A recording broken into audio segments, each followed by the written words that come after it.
It is 10:01. Good morning from the SEC tournament at Bridgestone Arena. I'm Lucas Panzica. The Titans signed a quarterback on Thursday, bringing in veteran Brandon Allen on a one-year deal, reuniting the 32-year-old with Brian Callahan, who we worked with for 3 seasons in Cincinnati. Allen most recently backed up Brock Purdy in San Francisco. In other NFL news, the Kansas City Chiefs added to their quarterback room with 2 moves, signing Gardner Minshew on a one-year deal, as well as former Western Kentucky QB Bailey Zappi, who was last with the Cleveland Browns. Thursday was another thrilling day of SEC tournament action here at Bridgestone. Kentucky beating Oklahoma 84-83 on a buzzer beater for the nightcap. And the games pick up today at noon with Ole Miss taking on top-seeded Auburn. The winner will await the winner between Texas or Tennessee. That one tips off around 2:30. You can hear that game right here on The Zone, courtesy of the Vol Network. For all your foundation repairs and waterproofing needs, visit USSTN.com. Breaking news at once on your home for the Titans and Vols. This is 104.5 The Zone.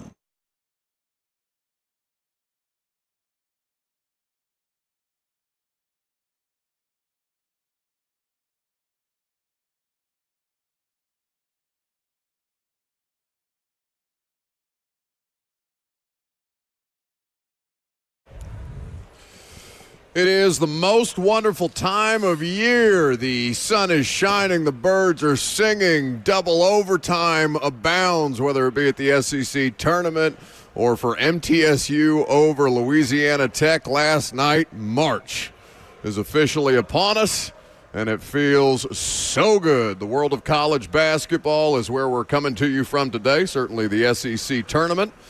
Expects to, it's already been exciting, but expects to pick up its pace with 4 teams that had a double bye in Auburn, Alabama, Tennessee, and Florida, all getting their first opportunity to take the court here in Nashville. We're happy to have you. 615-737-1045 is the number. If you want to jump in at any point, the F&M Bank chat also open for business. Facebook, YouTube, Twitter, and on Twitch. If you want to live stream the show this morning, vibes are high at Bridgestone Arena. You're looking homerific this morning with the Vols quarter zip.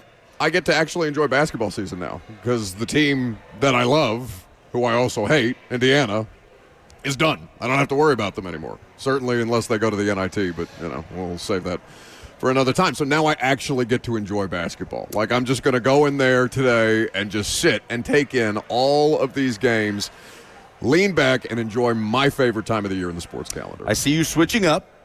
Haven't decided if we should accept you yet. Robert clearly did not accept you into Ravens fandom. He blocked your entry into being a bandwagon Ravens fan. So, I don't know. Joseph is the only other Vols fan here. CJ is here as well. But, Joseph, just a nod or shaking your head.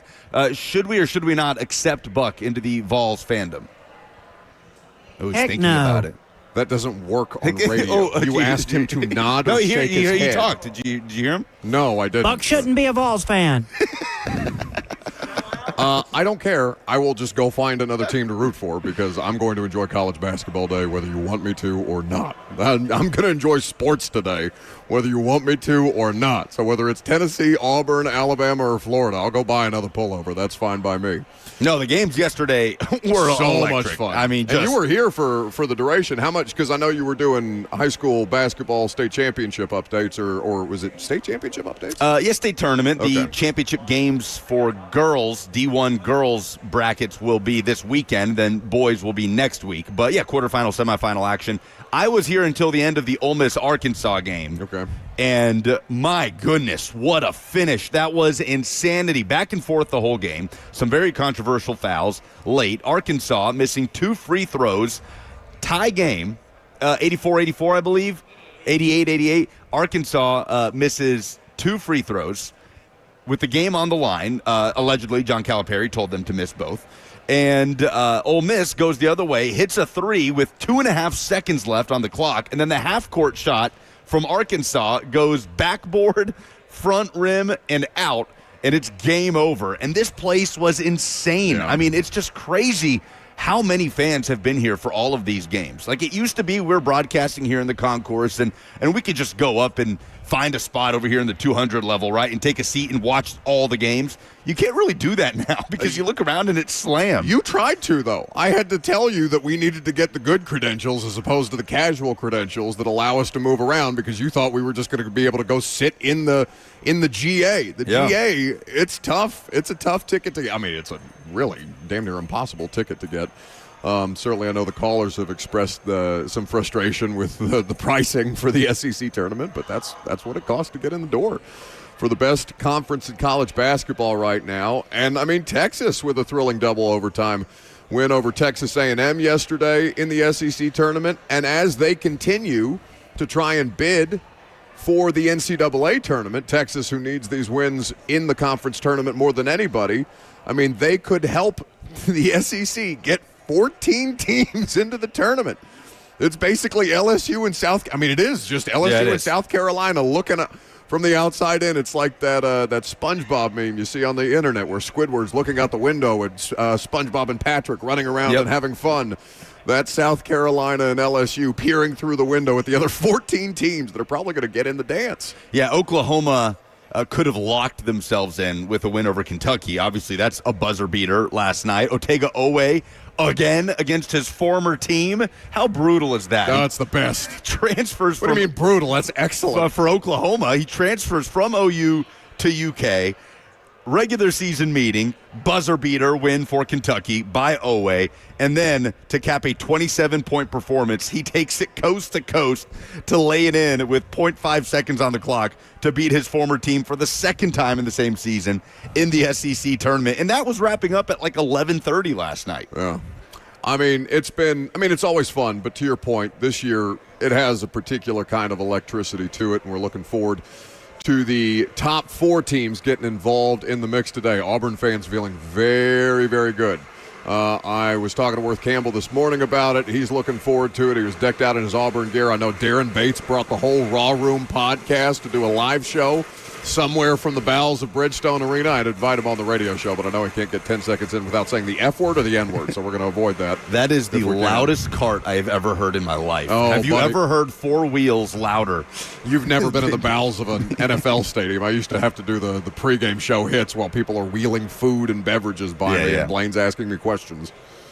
But, yeah, we're looking forward to Tennessee getting involved today. So how's morale? Because last year morale was good. Yeah. Morale was high, and then Mississippi State came in and hit you in the face. Morale is good because you're facing a Texas team that is playing its 3rd game in 3 days and is coming off an exhaustive double overtime win over their biggest rival in any sport. So for that reason, I think you're going to get a very tired Texas team, a Texas team that should feel like mission accomplished, right? They came to the SEC tournament needing to win 1 or 2 games. They've done exactly that. So I don't think they're playing for their NCAA tournament lives in this game. It does not mean you're not going to get their best effort. Trey Johnson is red hot, and he was phenomenal. 4 of 9 from 3, 20-point performance yesterday against Texas A&M.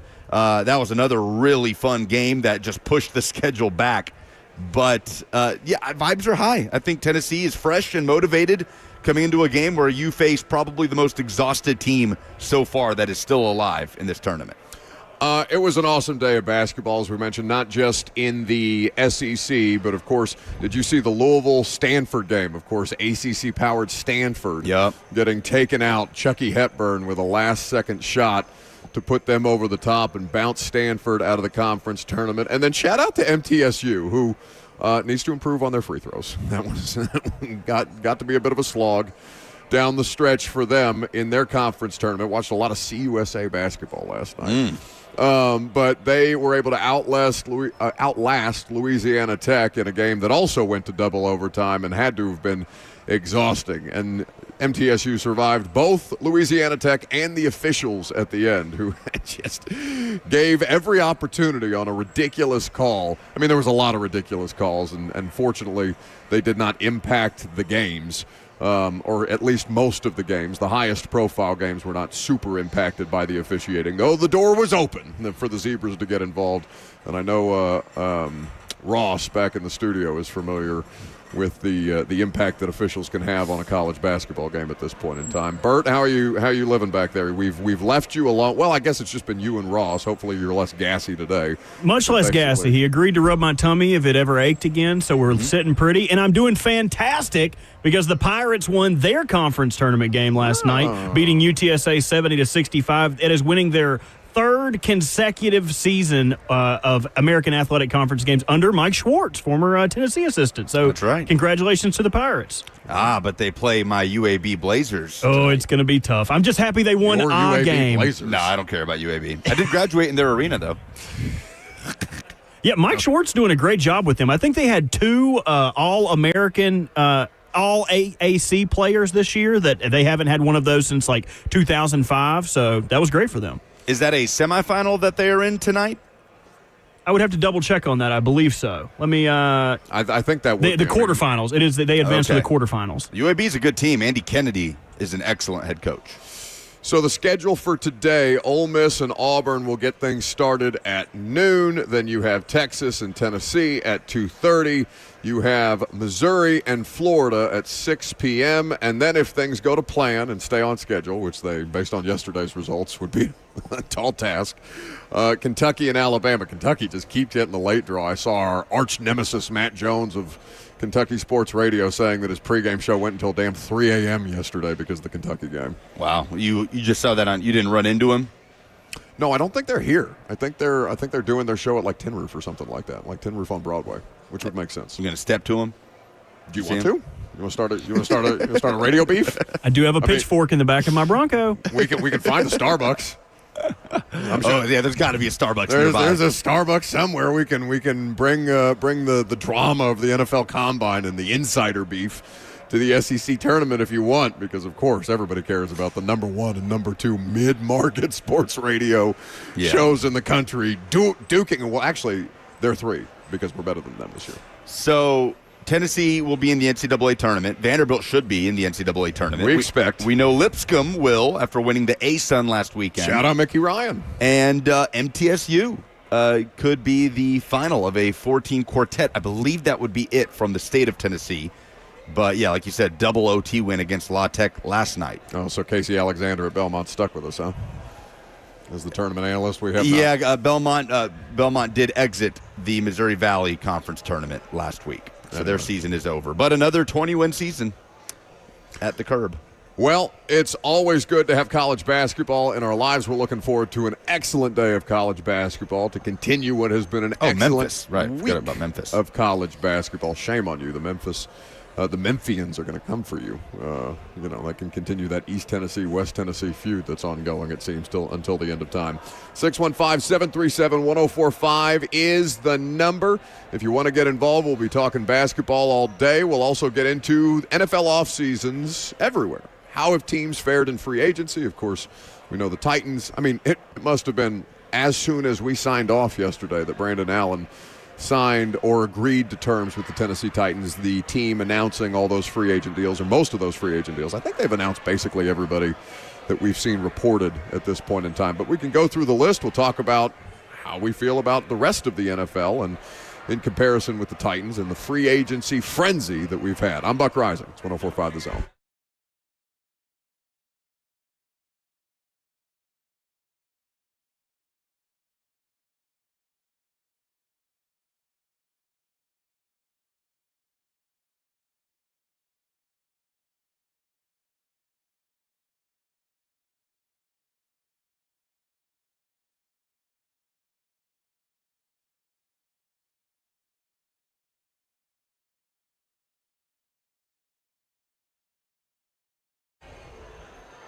Bet on the game, not your retirement. Give Trajan Wealth a call today because you've definitely asked yourself the question at some point and may even be keeping you up at night.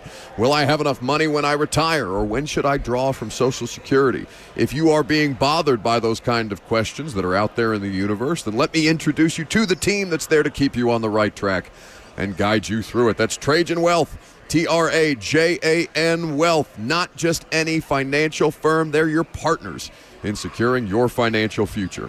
And they're more than just a fiduciary firm. They're a family-owned, veteran-led team that puts your needs first. Let their decades of experience specializing in retirement planning and wealth management work for you. Trajan Wealth offers you free consultations to help you develop your plan and your peace of mind. So call them today at 615-270-5000. That's 615-270-5000, or visit them online at TrajanWealth.com. Advisory services offered through Trajan Wealth, LLC, an SEC-registered investment advisor. This is a paid advertisement.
You go to that? Oh.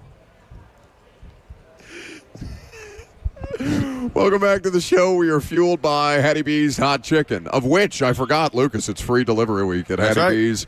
And I took advantage of that last night. Got 3 tenders, got a side of fries, got a Coke to drink. Cost me $5 because I had $10 off in the Hatty Bees app. You could do that too with free delivery. That's amazing. What a deal. And amazing deal, and it's through Sunday.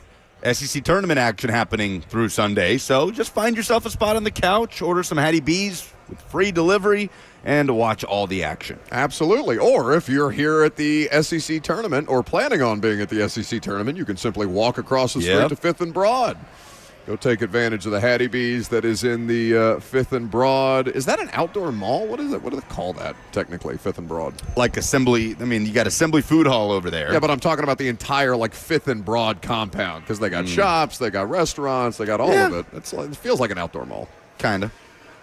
So speaking of shopping, teams have done a lot of shopping in free agency at this point in time. The Titans, just officially announced 4 of their deals. Of course, those have been reported on for quite some time. The 4 that they just sent us an email about: quarterback Brandon Allen, wide receiver Van Jefferson, outside linebacker. Interesting that they're classifying him as an outside linebacker, I would note.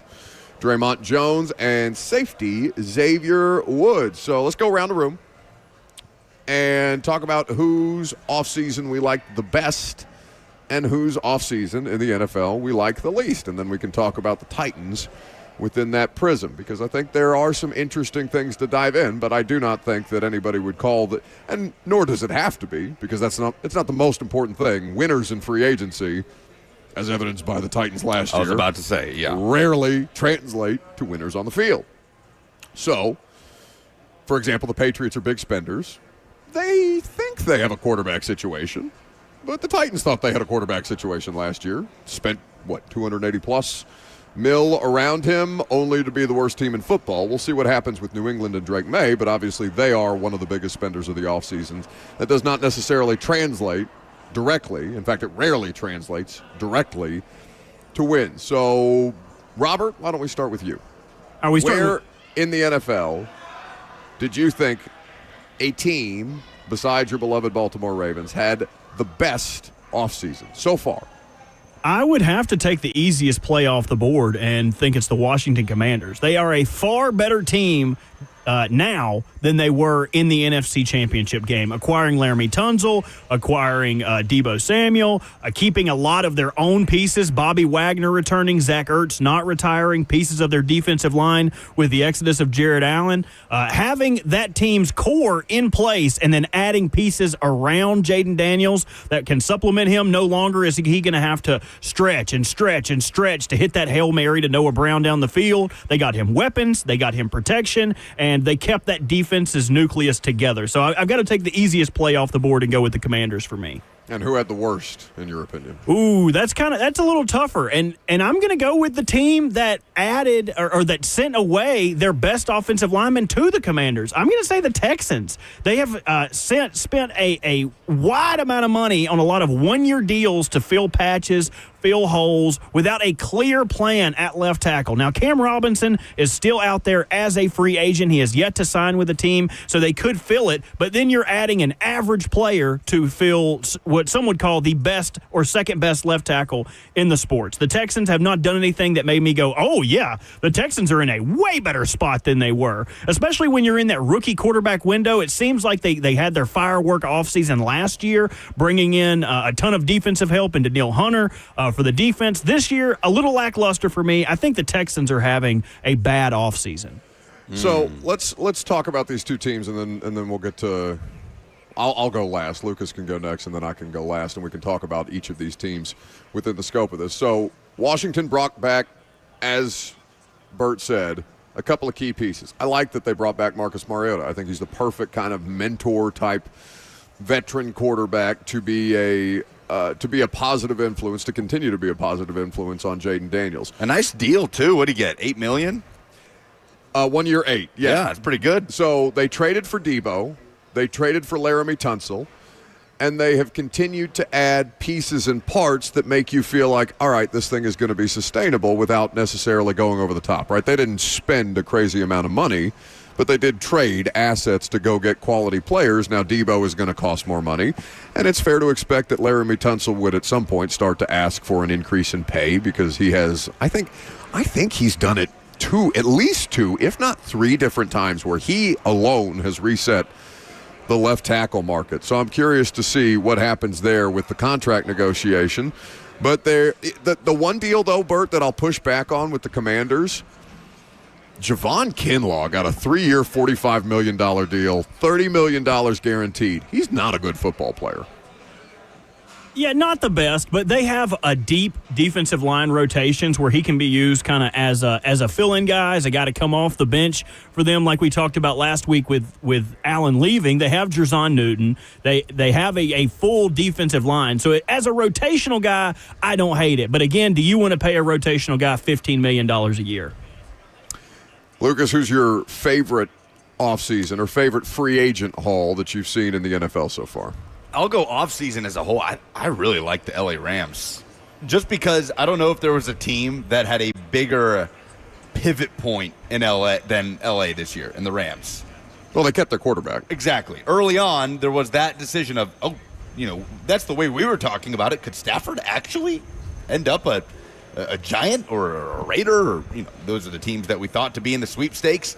So LA had this decision to make on keeping Matthew Stafford or moving forward with, Jimmy Garoppolo, stopgap year, Aaron Rodgers. Nobody really knew what they were going to do. A total rebuild, teardown seemed very unlikely, but they made that first move of extending Stafford, keeping him in Los Angeles. They added to their offensive line. They made two signings, probably overpaid Alaric Jackson to come be the left tackle, but kind of solidified that spot. Signed Poona Ford on the D-line to help a group that wasn't very good stopping the run last year. And I think Devontae Adams is a pretty big upgrade over Cooper Kupp. Maybe not a pretty big upgrade, but an upgrade. He's an upgrade for sure. Cooper. Pretty much the exact same age. He's been more productive in the last couple of years. He's been more available in the last couple of years. I really like what Devontae Adams can bring to this offense opposite Puka Nacua. And suddenly I'm looking at the Rams, again, a team that was a play away from hosting the NFC Championship game last year. And I love the way they've kind of run it back, but also retooled along that path. And your least favorite? I might have to go with the Bengals, just because if you're a Bengals fan, I said the Bengals were my most interesting team of the NFL offseason. And then they didn't do... They haven't done anything. And that has to do with the guys that they need to keep. There's no noise on Trey Hendrickson, or there's some noise, but there's nothing that leads us to believe that they're about to extend Trey Hendrickson or Jamar Chase. They slapped the franchise tag on T. Higgins again. Mike Gesicki, they just haven't done anything. Like, if you're a Bengals fan, what have the Cincinnati Bengals done in this Super Bowl window that they're in to make you feel good about retaining their star players, something that famously they have almost never done in their recent history? Next to nothing, right? And do we have something on at least Trey Hendrickson? We got Mike Garafolo of the NFL Network talking about Trey Hendrickson and the ongoing negotiation to either trade the player or potentially give him a raise in pay. This was Mike Garafolo, Bert, yesterday? On the phone. On the phone. All right. Robert says that he's on the phone. Well, at your convenience, I would like to hear from Mike Garafolo on Trey Hendrickson. Otherwise, we're just going to sit here and stare at you in the camera from, a couple miles away. Apparently he's still on the phone. It'll happen eventually. While I'm in the middle of talking, I'm sure. But yeah, Hey, no, sorry about that. I was on the phone with a gal who thought she was calling to win tickets for a whole nother station. I said, no, ma'am, we're doing best and worst off seasons. And she said, well, I don't really like sports. She didn't have any thoughts? No, she said that she was trying to win tickets to some Sabrina Carpenter deal. Oh, I want to go to Sabrina Carpenter. That sounds like much more interesting. I thought it was my gal calling. It was her name was Cheyenne. It was like Cheyenne from Host Healthcare. I was like, Cheyenne from Hotel Care. What in the world do you want, girl? I'm working. I hope you took a better tone with that Cheyenne than you do with your Cheyenne. Nope. Who deserves so much better. Sabrina Carpenter was very good on the SNL 50th special. She was, I don't know, she just felt like she was kind of shoved in there because she's pop culturally. I thought she delivered. Had a lovely duet with Paul Simon to open the show. Yes, absolutely. The only Bert, can I now shorter hear than her? Yeah. Can I now hear from Mike Garafolo of the NFL Network on Trey Hendrickson? They at least inquired on Trey Hendrickson. Yeah. Do you feel like, number one, that's still something that could come to fruition? Or do you feel like with Cincinnati right now, they're just not seriously entertaining trades for their all-pro pass rusher? They are, but they want significant compensation back, and it's tough. It's tough to give up as much as you're going to have to give up for Trey Hendrickson plus the compensation. Like if you did that, whether it's Myles Garrett or Max Crosby or Micah Parsons, yes. I don't feel the same way about Trey Hendrickson, and the fact that it hasn't been done shows you that. It's like we're going to have to pay top dollar plus top compensation for that as well. So you're starting to hear a little bit more about how Hendrickson wants to be in Cincinnati and Cincinnati wants to make it work. And all of a sudden it's like, okay, this could pivot back the other way. But Hendrickson's going to fully flesh out all possibilities here before he decides what he wants to do with regard to maybe taking the best deal he could possibly get in Cincinnati instead of trying to find something else where I just feel like that's the hard part of this whole thing is giving up both for a guy who is really good, but you're talking about like top level talent in those other guys that I mentioned. Hendrickson's more of a production, hardworking type of guy who's going to get to the passer and get things done for you. These other guys are being talked about as like specimens, right? That's when you give up everything you possibly can for. I would feel so disrespected by that analysis from Mike Garafolo if I was Trey Hendrickson. He just led the league in sacks on a team that didn't make the playoffs. He's the only good player on that defense. 17.5 sacks each of the last 2 seasons. But just because he's not freakishly athletic enough, he should be prepared to take less money or or he should demand less value as a trade asset? I think that's kind of crazy. I mean, he's an insanely productive player. But to your point, I mean, they just feel like they've stalled, right? Because you brought up Jamar Chase. There's been no noise, no news whatsoever about I fully expect him to make between $35 and $40 million a year, Jamar Chase. Yeah, I don't think there's a feeling that they're not going to get it done. They're going to get it done because they have to, right? You have to extend. I mean, they've kicked the can with T. Higgins to the point where they've franchise tagged him twice. Yes. They're going to do that to Jamar. But I acknowledge that the Higgins thing it is a difficult place to be because he's a guy that can get wide receiver 1 money elsewhere.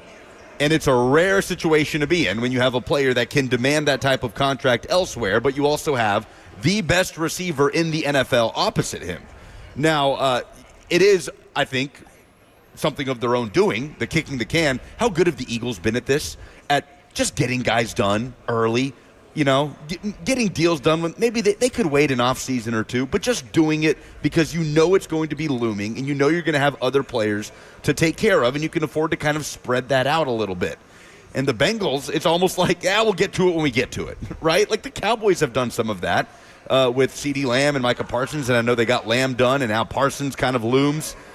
But, yeah, if I'm a Bengals fan, I'm not taking a lot of confidence out of how this offseason has gone so far, and it's a pivotal offseason for a team in a Super Bowl window.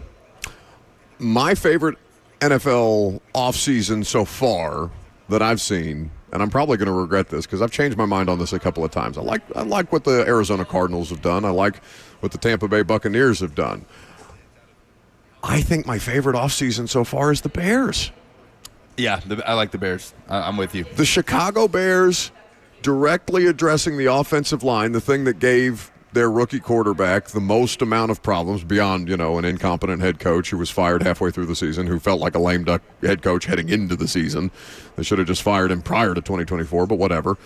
Don't need to relitigate that. So they've got Ben Johnson there to oversee things. That's a part of their offseason acquisitions. The former Detroit Lions offensive coordinator, now head coach. They acquired Jonah Jackson via trade, and he's expensive, and he's, the proposition is almost like the Dan Moore contract. It's like, all right, is he really worth that contract? Whatever. As long as you can be solid in front of your young quarterback and give yourself a chance, then it ends up being a good move. So Jonah Jackson, who they acquired for a 2025 6th, they traded for Joe Thuney from the Kansas City Chiefs for a 2026 4th-round pick. They signed Drew Dahlman, who is by most accounts the best available center in free agency. I like, and I always mix these up. Is it Dio or Deo Odangbo, the Vanderbilt pass rusher who was with the Colts? The Deo Odangbo. 3 years, $48 million. And Grady Jarrett, who, of course, was released from the Falcons. He was a stalwart for them forever. 3-year, $43.5 million deal. I really like the Chicago Bears, and I feel like I'm going to live to regret that because there have been plenty of people who have liked what the Chicago Bears have done in an offseason, and then, they do what they do, which is be the Bears. So last year, they prioritized weapons for Caleb Williams, right? weapons over protection. They brought in Keenan Allen from L.A. They drafted Roma Dunze. And, that it filled needs for sure. And obviously DJ Moore was already in-house. Cole Kmet was already in-house. And we saw how that worked out. The offensive line cost the Bears, regardless of how good their array of weaponry was around Williams. So it's interesting to see the Titans kind of taking the opposite approach this offseason of prioritizing offensive line over weapons. We don't feel great about the Titans wide receiver room. It's Calvin Ridley and Van Jefferson and take your pick of Treylon Burks and Jaquan Jackson and Bryce Oliver. Oof. They desperately need more bodies there, but we feel okay about the offensive line that presumably Cam Ward would play behind if he is indeed the number 1 overall pick to the Titans. So you're presuming that Cam Ward is a no-doubter, huh? To me, the Brandon Allen signing yesterday, at every turn, people have tried to take every signing that's happened. Dan Moore to the Titans. Oh, well, clearly they're drafting Cam Ward, right? Kevin Zeitler. Oh, obviously, they're beefing up the offensive line for – I wasn't ready to go that route yet because, okay, no matter who plays quarterback for you, you desperately need these players to play offensive line. Just because you bring in a left tackle, that just means you need one anyway. But Brandon Allen is the most backup-iest backup quarterback of all backup quarterbacks. There is no scenario where Brandon Allen is your stopgap. It sounds disrespectful, but I don't think it is. It's not. It's fine. He's made a great career out of it. In fact, he belongs in is it Geico or Progressive that does? Oh, those are such good commercials with Jacoby Brissett and and Case Josh Dobbs and Colt McCoy. Oh, does Dobbs have one? Dobbs does have one. Good for Dobbs. Brandon Allen deserves one of the backup quarterback commercials because he is a career backup in the NFL. He worked with Brian Callahan for 3 years. To me, that was really probably Sam Darnold going to Seattle because that was the only, really competent backup or stopgap solution you could have found, in my opinion. He goes to Seattle, but signing Brandon Allen to me is all but confirmation. Cam Ward, you will be a Tennessee Titan because you've got Will Levis and Brandon Allen in there, and this team ain't going into 2025 with Will Levis and Brandon Allen duking it out for the starting job. You better hope not. There is no You better hope not, bud. Way. There is one way. And it's notable to mention that Brandon Allen won the backup job for the 49ers over Josh Dobbs last year. Correct. Shanahan cited his experience in the system and that he trusted Allen to run the system more than Josh Dobbs did. So not just a dude, or as Coach Matt calls him, Roy's, the rest of y'all. He's not a rest of y'all. Oh, what's better? Is Jag or Roy better? I prefer Roy. I like Roy I kind of like Roy just because it's different. I've heard Jag before. My least favorite offseason, and it's not because I think that the signings are bad. I just don't get what they're doing. I don't like what the Seahawks have done. I don't really get it. Geno Smith is a better quarterback than Sam Darnold. I agree. And now Sam Darnold is going to play behind a worse offensive line than he did last year with the problems that Sam Darnold has. Yep, with less weapons than he would have had, than Geno had with the Seahawks last year. Right, less weapons than Sam Darnold had in Minnesota. The DeMarcus Lawrence contract, okay, he's been a good player for a long time, but I don't know how that's going to look. Josh Jones is the offensive tackle that they signed. Ernest Jones, a good player that I think the Titans would have benefited from hanging on to, but that's, I suppose, neither here nor there.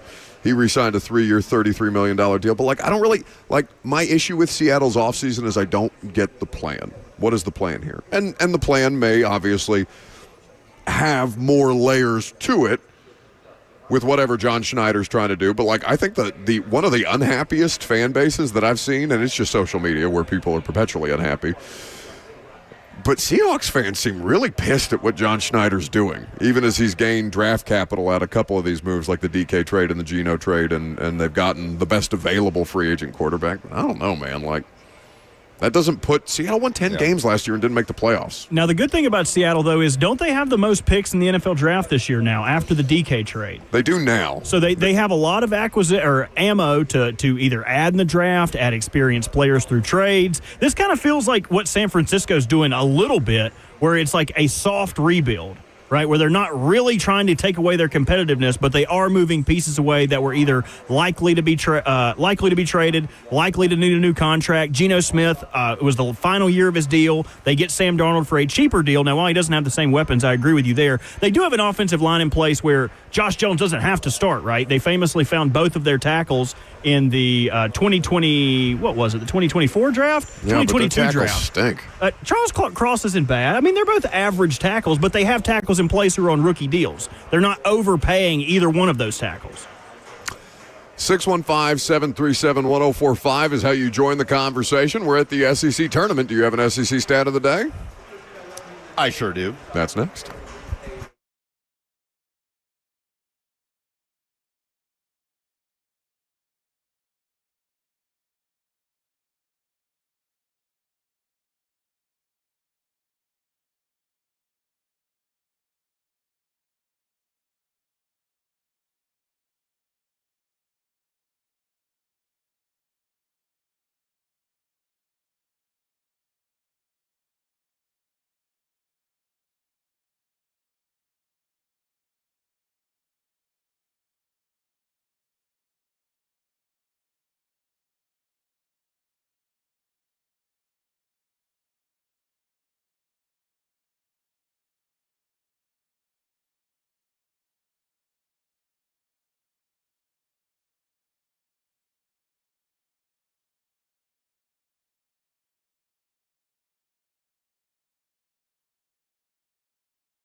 Hey, stats of the day. I'm bursting at the seams with SEC stats of the day. We're at Bridgestone Arena. It's the SEC tournament. The vibes are incredible out here as we get ready to see Auburn face Ole Miss. The winner moves on to face either Tennessee or Texas. As we talked about, Tennessee going to get a team with tired legs. Texas playing 3 games in 3 days, coming off an emotional double overtime win against Texas A&M. I think their NCAA tournament spot is solidified. At least it should be. And the SEC continues to get closer to hitting that mark of 14 teams. It's just stupid. In the NCAA tournament. There used to be 14 teams in the SEC before the start of this season. It is just unfathomable. But Auburn, by the way, who, as we know, ended the regular season on a 2-game slide. Unlikely that they are upset by Ole Miss, who also went down to the wire in a dramatic win over Arkansas yesterday. But stranger things have happened.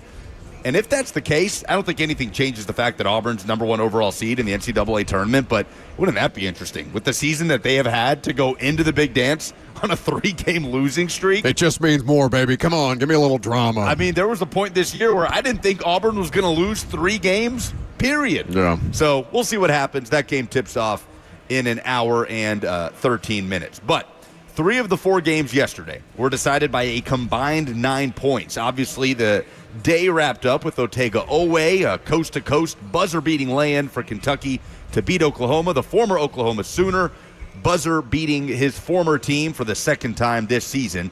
Tennessee and Texas. Rick Barnes plays his former team for the 5th time in his career. He is 3-1 against Texas. He has won the last 3. Tennessee beat Texas early in the conference slate on the road, 74-70 earlier this year. They obviously have to find a way to contain and lock down Trey Johnson. He had 19 points. Good luck. In Texas's first game, the win against Vanderbilt. He had 20, was 4 of 9 from 3 yesterday against Texas A&M. Man, he is a fun player. Always answers the bell when Texas needs him to. But that was Slay's player to watch, right? Trey Johnson. That who he was most excited to watch? Yep. Yeah. 100%. He's going to make an NBA team very happy next year. But the biggest SEC stat of the day is this. 11 out of 16 SEC teams have 7 or more quad 1 wins. It's crazy. In the 2024-25 season. So, Buck, how many teams in the ACC do you think have 7 or more quad 1 wins? 1. Duke, correct. How many in the Big Ten? Michigan State has at least 1, right? Oh, for sure. I'll say 2. 7. Oh, really? 7 out of 7 Big Ten. Ten teams have quad 1 wins this year? How many out of... Oh, that's for Buck? Yeah, that's for me. Thank you, Robert. How many out of... Way to stall out. Lucas was so confused. How many out of the Big 12? Tell me. 4. Okay. 4. So, the SEC has 11 teams with 7 or more quad 1 wins. No other conference has more than 7. Now, that's a product of the SEC and, the bloodbath that has been the SEC slate every week, that teams are getting quad 1 wins all over the place because many quad 1 teams reside in the SEC, and that's not going to stop. That's going to continue to happen in the SEC tournament. So I just can't wait, man, for the rest of the weekend. I'm just wondering if it will end up being chalk. Will there be a team that surprises us by getting to the semifinal? Or will it simply be, as good as the SEC has been this year, will it be that top 4 of Auburn, Bama, Florida, Tennessee? I mean, the biggest surprise would be Texas, right? Advancing any further of the teams remaining in the field? I think it would be shocking. Let me see what Tennessee is favored by today. I would be very surprised if Texas was able to muster the energy to beat Tennessee today, a fresh right, but that's what Tennessee I'm saying. team Like, today. to your point about, was it just going to end up being chalk? Because, yeah, it makes the most sense in the world that Texas would come in today, have dead legs after a double overtime exhausting win over an in-state rival in Texas A&M, and now a conference rival in Texas A&M, which just gives it so much more juice. It's a lot of fun in football and basketball and any sport. Also, Texas fans, not really a lot of them out here. I haven't seen many. Yeah, I don't know. I don't know if that's a... I'm kind of shocked by that. Yeah, I don't know if they really show up for basketball? Rick Barnes would probably tell you yes. I mean, when they were flying high, making the Final Four, and Kevin Durant and T.J. Ford in the Rick Barnes era, I mean, Texas was one of the best programs in the country. I know Tavondre Sweat was here. He's a Texas fan, obviously. Yes. I've got a couple of friends that I know that are Texas fans, and they do actually like go to basketball games and stuff like that. I think they get good support, and Nashville feels like a logistically easy place to get. No matter, again, Texas is a national fan base, but I would, Lucas, I honestly think I've seen the least amount of Texas apparel. Yep. Maybe because their basketball team it wasn't a good year in the regular season. I mean, now they're starting to make a little noise for themselves, and they've always been on the fringe, right? They've been on bubble watch for quite some time, and they knew the importance. Everybody knew the importance for Texas specifically to come to Nashville this week and into this weekend and win a couple of games to try and make that spot in the NCAA tournament much more concrete. But I think I've seen as few Texas fans as any fan base. I haven't seen a ton of Florida either. I'm with you. I haven't seen a ton of Florida. Obviously, they don't play until that could change today. Yeah. But we'll see. I mean, we'll see how many Texas fans start filing in here. Obviously, they'll play Tennessee coming up around 2:30. So that game will tip 25 minutes after the conclusion of Auburn-Ole Miss. You can hear the Tennessee-Texas game right here on 104.5 The Zone, courtesy of the Vol Network. Bob Kessling and Bert Bertelkamp with their final SEC tournament on the mic for the Vol Network. Joe on the FNM Bank chat says, it says Texas ain't exactly down the road from Nashville, so that's fair. But a lot of teams. You can get a direct flight into BNA basically from anywhere in the state of Texas. Yeah.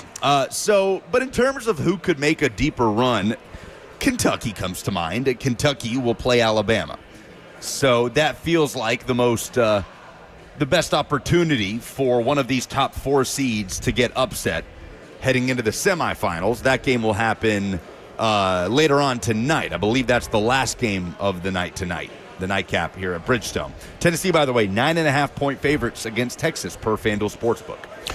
615-737-1045 is the phone number if you want to jump in. Bert, who we got waiting on the lines? We got Larissa who wants to talk about Texas fans. Go ahead, Larissa. Hi, guys. It has been a while since I've called your particular show. Well, it's lovely to hear from you. Where have you been? On the beach, life happens. That sounds much better. You guys, I love the station, but with all that said, Texas fans are here.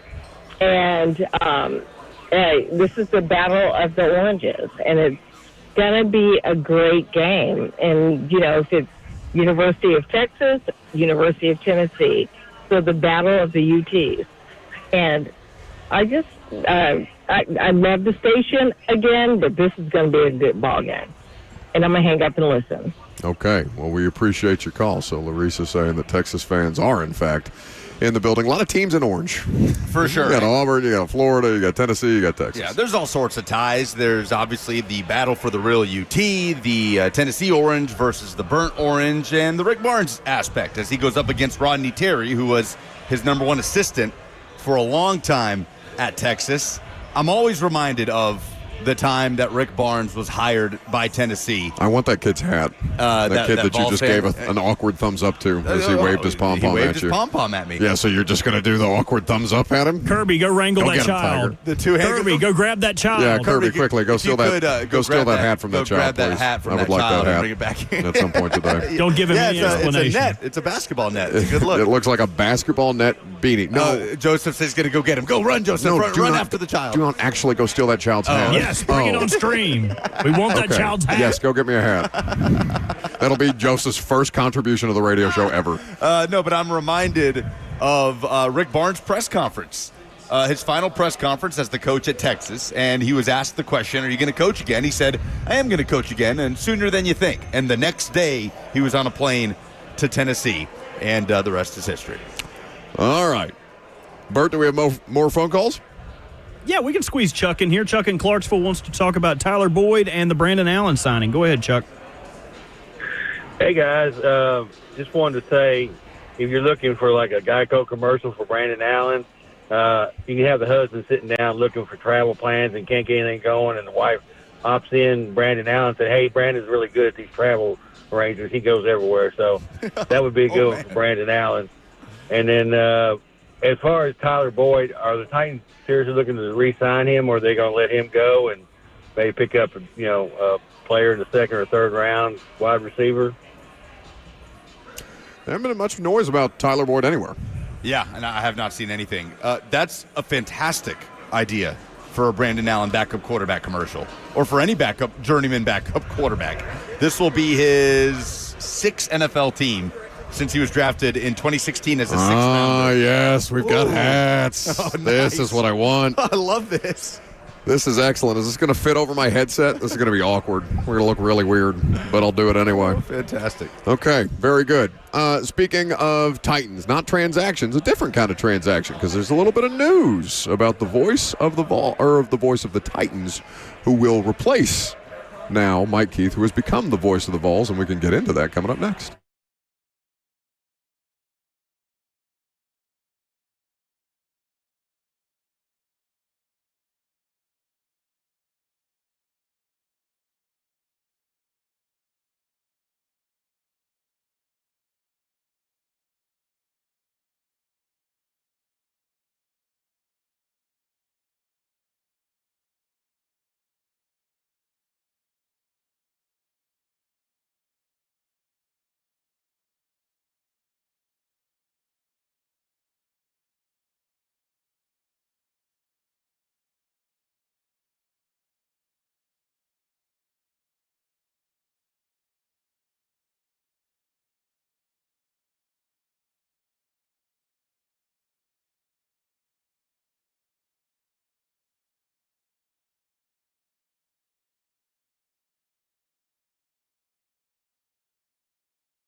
It is 11:03. Good morning from the SEC tournament at Bridgestone Arena. I'm Lucas Panzica. The Titans signed a quarterback on Thursday, bringing in veteran Brandon Allen on a one-year deal, and it reunites the 32-year-old with Brian Callahan, who he worked with for 3 seasons in Cincinnati. Another NFL news, the Kansas City Chiefs added to their QB room, signing Gardner Minshew on a one-year deal, as well as former WKU quarterback Bailey Zappi, who was last with the Cleveland Browns.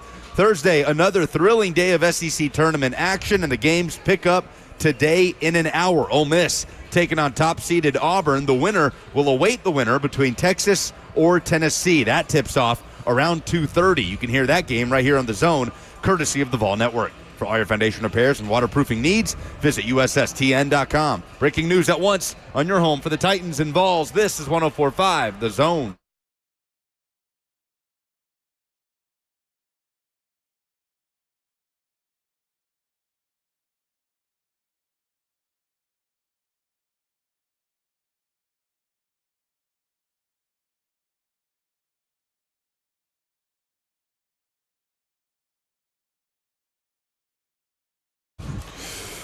Welcome back for hour number 2 here at Bridgestone Arena. The SEC tournament getting ready to tip off here in less than just an hour. 615-737-1045 is the number if you want to jump in. In the meantime, we got basketball all over the place. We got fans starting to fill in here at Bridgestone, and we got you for 2 more hours. 615-737-1045, like I mentioned.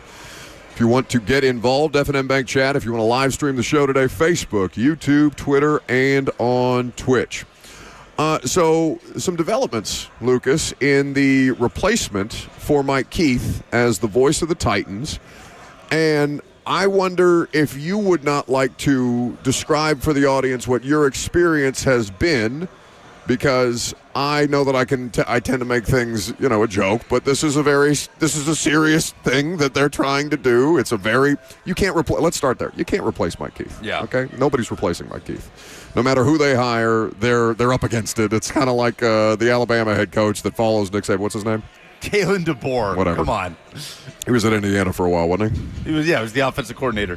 Okay. Well, either way, Kalen DeBoer. It's like Kalen DeBoer following Nick Saban. It's just, it's probably not going to go great for a period of time. But you were interested in the job, and I wonder if you wouldn't describe for the audience your experience in trying to pursue that and ultimately kind of where things are for you right now. Yeah, I mean, I appreciated the correspondence back and forth with the Titans, and they were very communicative and kept me up to date on everything.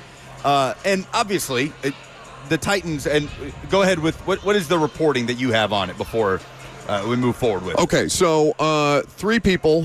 They narrowed it down to 3. It is Taylor Zarzour of the SEC Network and the Golf Channel.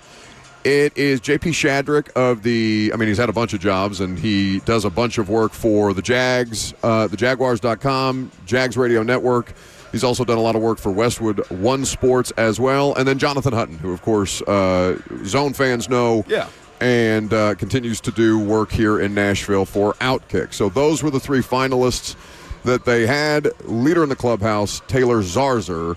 But last I checked in, which was yesterday afternoon, haven't talked to anybody this morning about it, no offer had been made to Taylor Zarzour, and it would be a logistic. They would have to figure out his logistics, sure, because it doesn't sound like they're hiring this as a full-time role. Right. Which is the starting point. And again, Mike, his job was so all-encompassing as the director of broadcasting that it's almost impossible to just plug and play somebody into that role, regardless of if they're local or not. So the prerequisites for the job were major college football and or NFL play-by-play experience. Obviously, I checked neither of those boxes.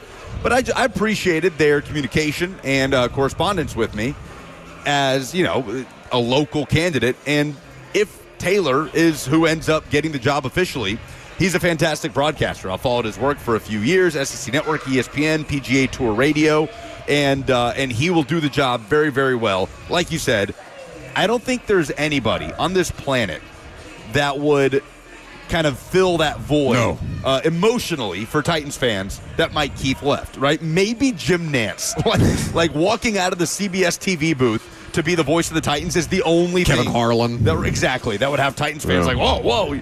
So there is that challenge, but I do hope the Titans fan base embraces Taylor, if it is going to be Taylor officially, because he is an excellent broadcaster and he will do the job justice as they move into this new era.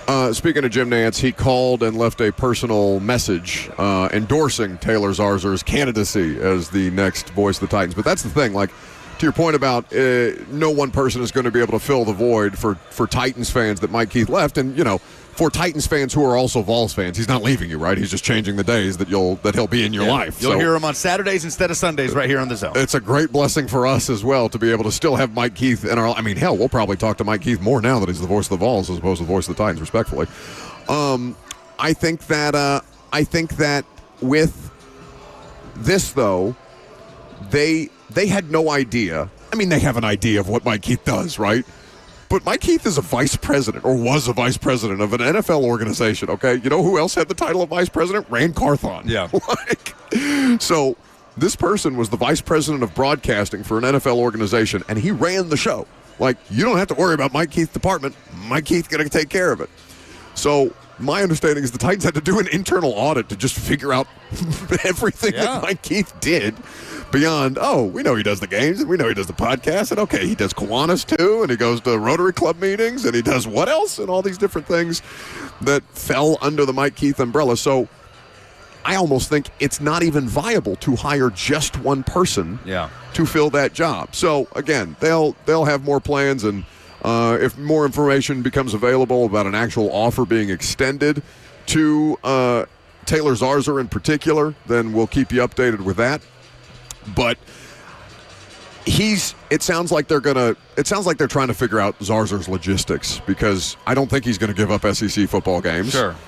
I don't think he's going to give up SEC, or is he just doing SEC baseball, or is he doing college baseball for them on the whole at ESPN? Because I know he does SEC network stuff primarily. Yeah. I'm not sure how his work is divided at the moment. Either way, he's got college baseball, college football, and golf on his plate, and it sounds like they're going to bring him in if it was to be him, it sounds like they would bring him in to be an independent contractor, and then they would kind of figure out the rest of the Mike Keith roles with, I would assume, multiple different pieces and parts. I know Dawn has worked with him.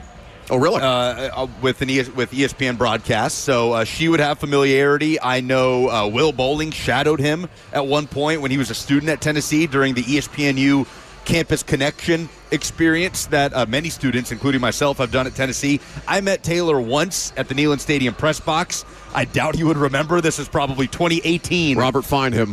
Find him right now. He has no relationship with this person, and he's name dropping. No relationship. Find him. Find him now. All that to say, he's a very nice person. Coward. He's an excellent broadcaster. And regardless of who steps into the role, Titans fans should absolutely give that person every opportunity, understanding that there is not anybody that could fill that void left by Mike Keith. I have to say I appreciate all of the social media and texts and people supporting me in this, but at the end of the day, I was not supportive. You were extremely not supportive. I sent emails against you. That's right. And I made phone calls arguably why I against didn't get the job. No, it's not why I didn't get the job. But the job is also incredibly... don't give me that power over you. The job is so different today than what it was in the late 90s when 27 years. The Titans back then desperately needed somebody with a local foothold, somebody that could literally sell the Titans. The amount of stories of Mike Keith and Larry Stone and all of the people from the original Titans radio driving around the state of Kentucky looking for radio towers and then just pulling in, walking into the building and selling radio stations on the Tennessee Titans, where oftentimes they were met with the response, what is that? What is that? Who are the Tennessee Titans? The Houston Oilers, you mean? Exactly. You needed somebody local to kind of start to plant those seeds and help the Titans become established. Obviously, that's very different in 2025. Nashville's a different city, and the goal is to host Super Bowls here in a brand new stadium. So if it is indeed him, which, again, you said it's not official, then it would be well-deserved and someone that would do the job very well. Yeah, so those are the three replacements that we've heard talked about with Jonathan Hutton, Taylor Zarzer, and J.P. Shadrick. It sounds like Zarzer is the leader in the clubhouse right now to replace Mike Keith, the voice of the Tennessee Titans. Now, the voice of the Tennessee Vols. And I know Mike's very excited about that opportunity. I know he's incredibly grateful to the Titans organization for all the years that he had here. But this is not his perspective, obviously, but I remember when we found out that Bob Kessling was retiring, and I couldn't get through the Bob Kessling retirement enough before I just blurted out, Mike Keith should Well, it was everybody's first thought, right? Mike Keith should take that job right now. There was no other answer for Tennessee, right? It was Mike Keith or bust, obviously, and that's where they went. And you know, this wouldn't be the only situation in the NFL where you have a network broadcaster doubling as an NFL play-by-play voice. Dave Pasch is the radio voice of the Arizona Cardinals. Anish Shroff is the play-by-play voice of the Carolina Panthers. Bob Wischusen, I'm not sure if he is still the radio voice of the New York Jets. I know he has been or was for a long time, so it would not be a unique situation, certainly. What have you been looking at the job listings for other NFL teams? How do you know where all these people work? You know, you just kind of keep up with the industry. Keeping tabs, huh? Keeping tabs. All right, so that's the latest, and if more information becomes available, we will keep you updated. Speaking of Titans Radio, Coach Dave McGinnis will join us next.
Semifinal action in the 1A girls bracket at the Murphy Center. Good morning, I'm Lucas Panzica. Earlier today, Van Buren moved on to the 1A girls state championship, beating Coalfield 54-52. They will meet the winner of Richland and Greenfield. That game starting the second quarter now, with Greenfield leading Richland 9-8. The state championship game happening tomorrow morning. Designated drivers are the real MVP. If you've been drinking, pass your keys to a sober friend. Fans don't let fans drive drunk. Brought to you by the Tennessee Highway Safety Office, a division of the Tennessee Department of Safety and Homeland Security.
Welcome back to the show. We are fueled by Hatty Bees Hot Chicken. The SEC tournament is getting ready to get back underway here at Bridgestone Arena. A lot of fans filling in. Of course, the doors are officially open, but Fridays at 11:20, that music graces your radio because it means that Coach Dave McGinnis of Titans Radio, has graced us with his presence. His visits presented by Two Rivers Ford, the South's most trusted Ford dealer. It's Truck Month at Two Rivers Ford.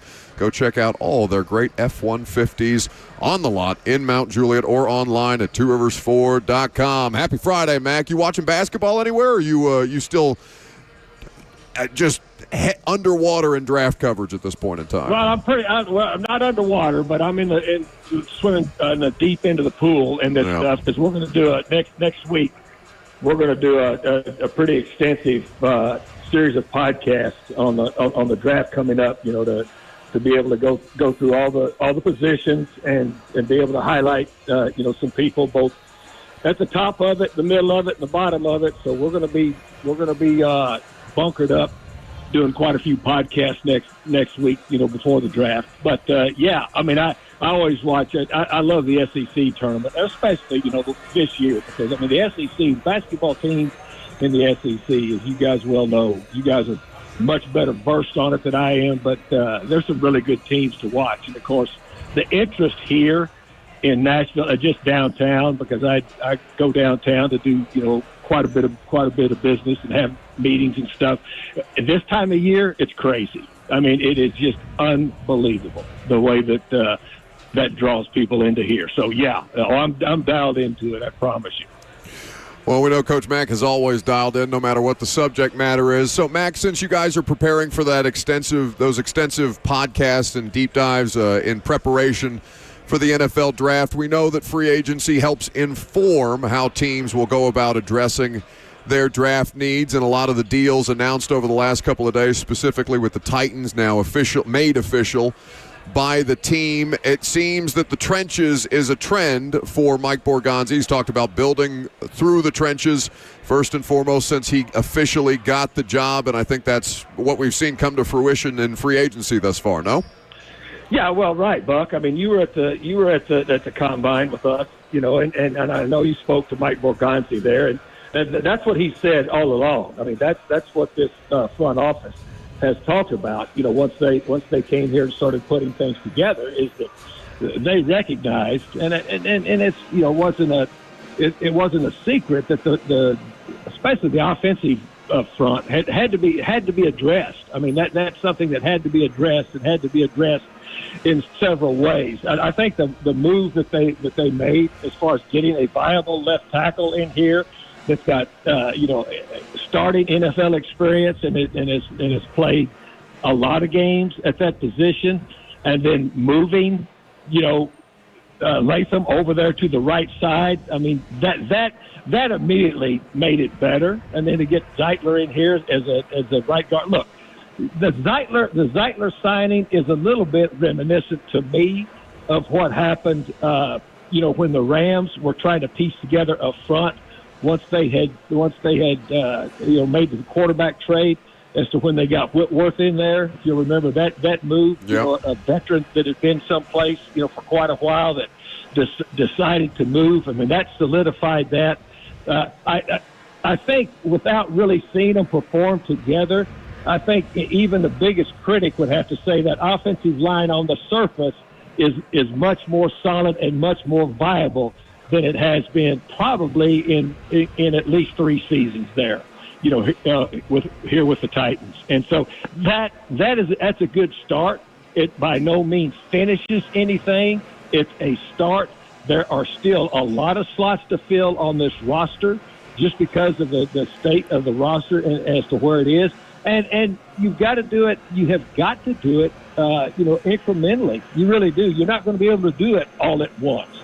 You know me. I'm out a lot in the public and talk to a lot of people and do a lot of events. And I think what I'm going to do is, I'm going to do a seminar on Keep Your Powder Dry seminar here that I'm going to host. Because this time of year, not only for the Titans, but for every franchise, All you've got to do is just get your antenna out a little bit to what goes on around the league at this time of year. This time of year produces a lot of angst for fans across the league. And that's what free agency has done. It really has. So anyway, I think they've got a good start on it, but it's by no means finished. You know that. Lucas is going to buy me a ticket to your seminar for his own sanity, Mac, just to try and settle me down here. I was in the about to last ask, couple of Coach, days. if Buck could maybe have free admission to your KYPD seminar. No, I'll pay. Don't worry, I'll pay. Coach Dave McGinnis. Well, first of all, I would never take money from either one of you. So you got a free Willy Wonka ticket to come in. Coach Dave McGinnis of Titans Radio here with us on 104.5 The Zone. His visits presented by Two Rivers Ford, the South's most trusted Ford dealer. So, Mac, just if you could, what is kind of the plan for the podcast? If you guys are comfortable sharing that at this point in time, like where do you intend to start as you get Titans fans ready for the draft? And of course, I know Titans Radio will have draft coverage, certainly of the first round, which we look forward to each and every year. Yeah, well, we'll be on the air for all 3 days. No, it'll be different spots on the air. But anyway, okay. to your question, what we have done, what we've done, and what since Rhett and I have gone together to do this, and Amy Wells will be involved in this. What we've done in the preparation for this is Rhett and I just reset our board for the second time. I mean, you saw the first iteration of it there at the Combine. And the thing that we've reset it, added a lot more names because there's been a lot more film work done. And plus, with all the information gathered from the Combine. Now, we're still gathering information from all these school workouts. But what we will do is record several OTPs. It's going to be a pretty good marathon day of recording these things leading up to it, starting with every position, going through some of the top people at each position, but also digging into the middle and the lower end of as far as the way rankings go with all of these positions. So it's going to be extensive. I mean, it's the same thing that the only way to do this, if you're doing it correctly, is get extensive information and then lay it out there. It just takes time. So we'll probably do it, within a series of 2 days, and then however they start releasing them incrementally after we get them recorded, that's up to them. Coach, the signing of Draymond Jones from Seattle prompted a lot of conversation in the last couple of days, just for the way that he was utilized on the interior of the defensive line, rushing off the edge, just as that rotational pass rusher. I thought it was interesting on the official Titans transaction email that he was listed as an outside linebacker, not necessarily a defensive lineman. Maybe we're reading too much into that, but just what did you make of that signing and the different ways the Titans could utilize a player like Draymond Jones? Well, look, as you know, they still need help on the edge. They need help on the edge. I think the interior of this defensive line, of course, clearly with Big Jeff and Big Sweat up on the inside, but they being able to bring Coburn back, bring Sebastian Joseph Day back, that group up there, I mean, to me is one of the strengths of that defense. They still need help on the edge. So I would imagine Draymond Jones will start out on the edge. Now, depending on who else they add to this roster, by the time that we get to training camp and moving into the season, that you guys both know, and our listeners are adept enough to know that in rush packages, you're looking for matchups all across the board as you start doing game planning. But Draymond Jones is a guy that's had success in this league rushing, but you guys know as well as I do, the edge of this defense needs some more pieces, and it needs some more viable pieces, because now Harold Landry is now gone. You need viable pieces on the edge. This was just a start at it, so I would expect him to be featured there. He'll probably major in out there, but just as he's done, as you guys said, in his career, he'll probably work up and down the line depending on what the game plan is. I mean, I like the player. I think again, it's enough. They've told us, and they were very open about what they were going to do in this free agency period, is find people to fill spots but not because last season there was a big push because for the roster was. I think this season they told us what they were going to do, and this looks to me like very much staying on course with that part of the plan. He'll be a viable piece of this defense. Where exactly he will play, I think, will probably change weekly as you start getting the matchups against your opponent. And then Brandon Allen brought in on a one-year deal, obviously worked with Brian Callahan for 3 years in Cincinnati, just a career backup quarterback in this league. How beneficial is it to have that pre-existing relationship with the coach who obviously has a heavy hand in communicating with the quarterbacks? Like, how many more steps ahead might Brandon Allen be coming into this situation as opposed to bringing in a quarterback Brian Callahan had no prior working relationship with? Well, again, you talk about the viability and the atmosphere of a quarterback room. It's different than all of the other rooms. It really is. And having a veteran quarterback that understands the nuances of what the system is, and we all know that this quarterback room is not finished yet at all. I mean, it's not finished. That's no mystery. And I can see the advantage of bringing somebody in like that has intimate knowledge of what the system is, because especially guys in the quarterback room, just like there are two drafts, there's a quarterback draft and there's a positional draft. The quarterback room is an entity unto itself, within a building, and having somebody that has prior knowledge of what is being installed and the nuances of that installation will help everybody that is in that room, regardless of the position that they would hold on the field. Speaking of quarterback rooms that aren't finished, Coach, everybody's waiting on Aaron Rodgers.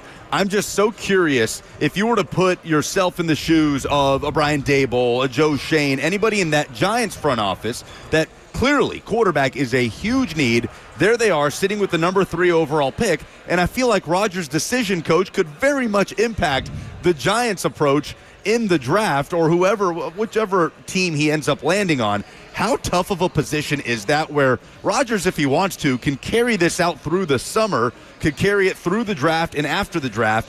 How difficult of a position is that for a team like the Giants, who does not have an answer there and is sitting there at number 3 wondering if they're going to have a quarterback? Well, sooner or later, a club has to make decisions. I mean, they got either cut bait or fish.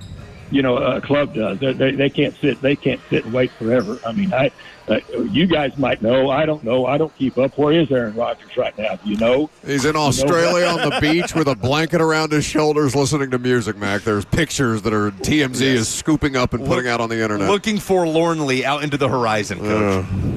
Okay, well, see, I knew you guys would know. I know if I ever need to know what's going on around the world, I can ask you two guys. So look. They're not. Look. I mean, with an organization, I mean, everything is time sensitive, very time sensitive. It's a linear progression in the off season in the National Football League. So, they won't be stretching it out that long as an organization. I promise you. Coach Dave McGinnis of Titans Radio, always good enough to join the show and make us smarter about the things that are going on. Mac, appreciate your time as always. Enjoy your weekend, and thanks for doing it. All right, guys, stay safe with the weather coming in here. Enjoy the tournament. We'll see you guys. Absolutely. Thanks, that's Coach Mack, presented by Two Rivers Ford. Yeah, I mean, tomorrow's supposed to be pretty hairy, and tonight is supposed to be I'm looking specifically at you who does not pay attention to weather forecasts and runs around at bars in East Nashville and scooters through rain. It was one time. It was one time in the middle of a tornado, you idiot. The tornado never touched down. Yeah, okay. God forbid I be concerned about your well-being, of all people. But, yeah, the weather is going to be pretty bad here over the next 24 to 48 hours, so just make sure that you're prepared and make sure you're following Nashville Severe Weather on Twitter. They saved my life and many other people's lives during the 2020 tornado. I will personally testify to the great work that they do, as so many other people have. And, of course, I'm sure many people within the sound of our voice are familiar with Nashville Severe Weather. But if you're not, and you follow and you have a Twitter account, I'm telling you to put them on Twitter notifications. If your power goes out, if your cable goes down, all of those things, they will give you the most up-to-date information out there. I think they are an invaluable resource, and I am eternally grateful for them. I am seeing fans of every SEC team walking around in front of us. The Kentucky fans are out and about already. Yeah, that's my least favorite. At Bridgestone Arena. We're getting a lot of looks as we sport our basketball net hats over our headsets. Well, these losers need to go get one if they have fashion advice for us at this point in time. I cannot stand Kentucky Blue. I hate how much fun they're having. I hate that I like their basketball coach. I hate that they won yesterday. I hate it all. Yeah, the one in dramatic fashion. I know. With a buzzer beater. It was a great win for Kentucky, especially down Lamont Butler. Do we get an update on what's going on with his shoulder? Is it just the same shoulder thing that continues to cause him issues? Because I think so. The television broadcast had no information on that for basically the entire game. He has been re-aggravating that shoulder all year long. That sucks. He's such a fun player. For sure. I wonder how that'll come into play in the tournament. But we do have an update on Cooper Flagg, right, Robert? Do we have John Shire talking about the injury to Duke star Cooper Flagg yesterday, which could have huge implications on the big dance? In the second half, and we saw the ball go in. I'll just tell you real quick, look, Malik was in a lot of pain, and he re-dislocated his shoulder. That's why, I'm sure some of you saw it. We got him a stretcher just because to tolerate the pain, and it's he was in a lot of pain, and he's at the hospital now. We'll figure out how he's doing. I'm going to try to figure out if I can go see him right now. And Cooper, he just came down, sprained his ankle. X-rays were negative, which is great. We just have to understand there's going to be swelling and to see how he recovers and how he goes from there. But proud of this team to step up without two of our key guys.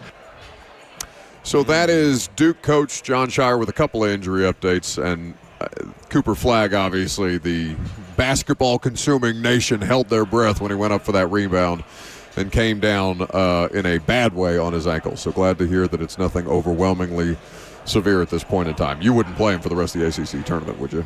No, definitely not. I would not. The other player he's talking about must be Malik Brown, the junior forward. Dislocated shoulder, nasty. Yeah, nasty injury. He is definitely going to sit out the rest of the ACC tournament. I would hope. Question is, how severe a sprain is it, right? Like, if it's a high ankle sprain, I mean, how much taping up and shooting up can you do to be able to go in the NCAA tournament? The answer is a lot. Yeah. If they want him to go and he wants to go, they will make sure that he goes in some capacity. Now, whether that's, in the best interest of his long-term health, that could be debated. But I have covered several athletes at this point in time, and football is obviously different than basketball. I'm glad that it's nothing that was broken, though, because the wheelchair gave me concerns that he was taken off in at that point in time. And anytime you see an ankle injury to a basketball player, you assume the worst. I have seen too many live horrifying injuries in basketball. I think more than football. Because Kevin Ware, I remember watching live, the Louisville player whose leg snapped in half, and then Paul George for Team USA a couple years ago, where, I thank God it was a clean break. That ended up being better for him better as far as the recovery went, to just have that clean break. But some of the most horrifying injuries I've ever seen on live television broadcast, basketball. That's fair. That's true. It does happen. And he sustained that injury a week to the day before the start of the round of 64. So we'll see how quick that turnaround can be for the nation's best player, right? Indisputably. Well, Janai Broom, give him a good argument. No, he's up there. He is somebody who you would like to see available for the tournament if he is able. 615-737-1045 is a number. Look at that. Hey. Return.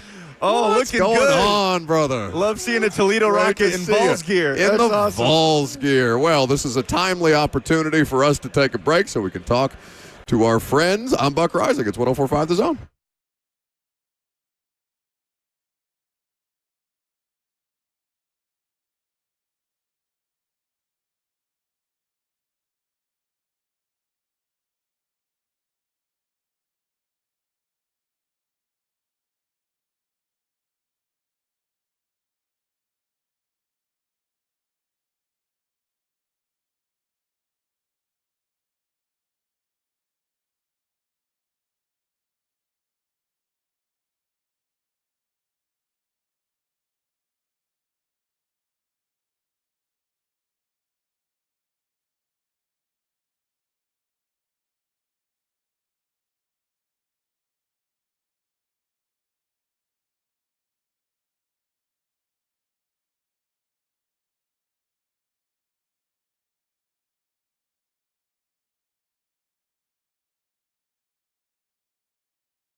Welcome back to the show. We are fueled by Hatty Bees hot chicken. You know this about me because I don't smile very often, but there are a few people that put a smile on my face when I see them just immediately, no matter what they're doing. Brett Kern is one of those people. Especially decked out in Vols gear. I don't think I've ever seen that. I was shocked. Yeah. He said the real UT plays Akron today, though, up in Toledo. There it is. Just a parting shot on the way out the door. Always good to see Brett Kern, Titans legend, an actual Titans legend, not, literally the dumb joke that I like to make. And one of the colonels running around, multiple colonels running around here with him. Unclear as to where Bryce is at this particular point in time, but good to see. Colonels is funny. Brett and the family. Kirby is also one of those people who puts a smile on my face no matter what he's doing, which is weird. I'm trying to figure out why that's the case. One day we'll figure it out. That should be our Friday Fire. Brett Kern swinging by. Oh, is it time for Friday Fire? Did you play the music, Bert? You wouldn't know because you weren't sitting down in time, did you? That's true. I was too busy talking to more important people. Play the music. That didn't sound like Friday Fire at all. Like the music. Shut up. We do it a cappella again. No, you wouldn't say.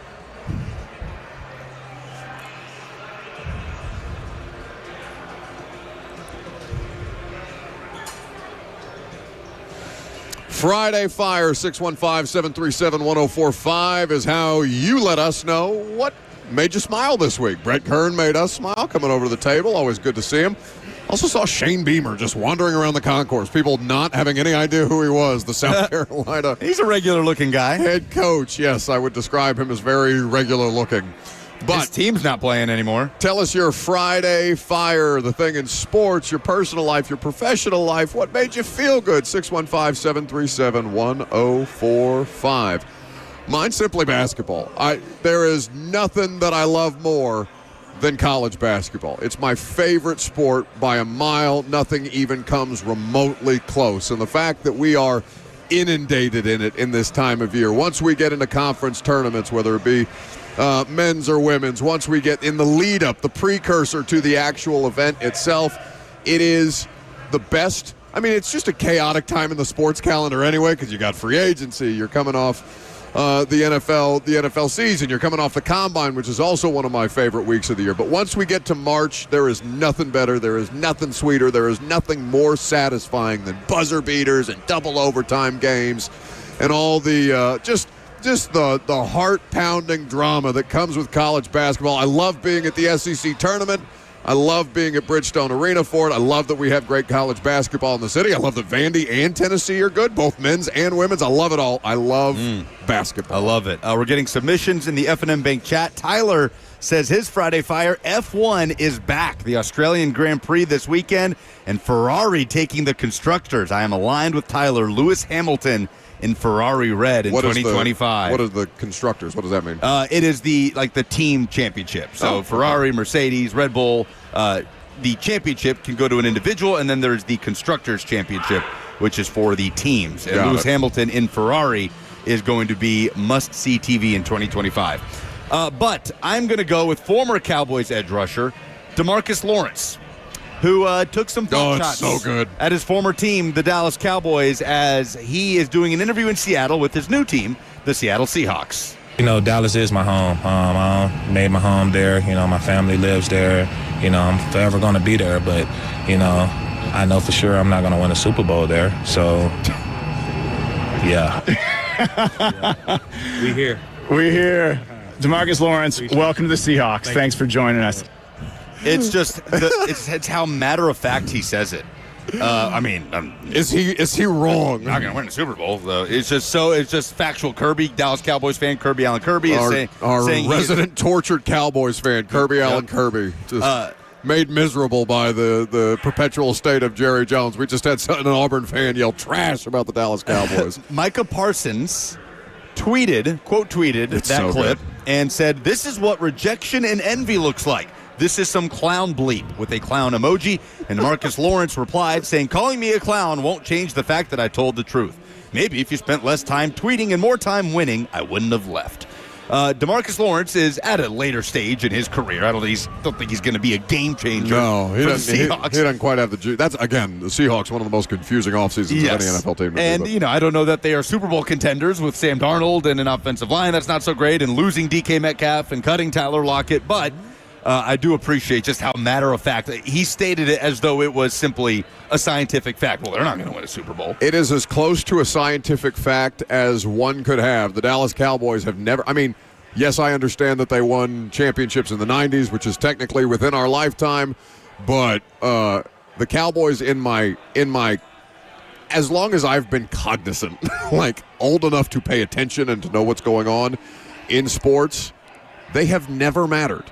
Never mattered other than they are dramatic. They matter where there is drama. Where there is football, they matter significantly less. The Dallas Cowboys. Yeah. Bert, do you have one? Do I have one? I always have one. Guys, it's been a lot of fun being back with you the last few weeks, but I'm going to have to put in my resignation because my dream job has become available. The LA Sparks are having male practice player tryouts. I'm going to be out there. I'm just trying to help the team get better. I'm trying to help Cameron Brink do something, it sounds like. Mostly trying to help Cameron Brink get better. I want to work on the post game. Want to work on, if she gets boxed out, having some big fella. If she can get through me, she can get through anybody. She gets what? What? What? Huh? Do you know what he's talking about?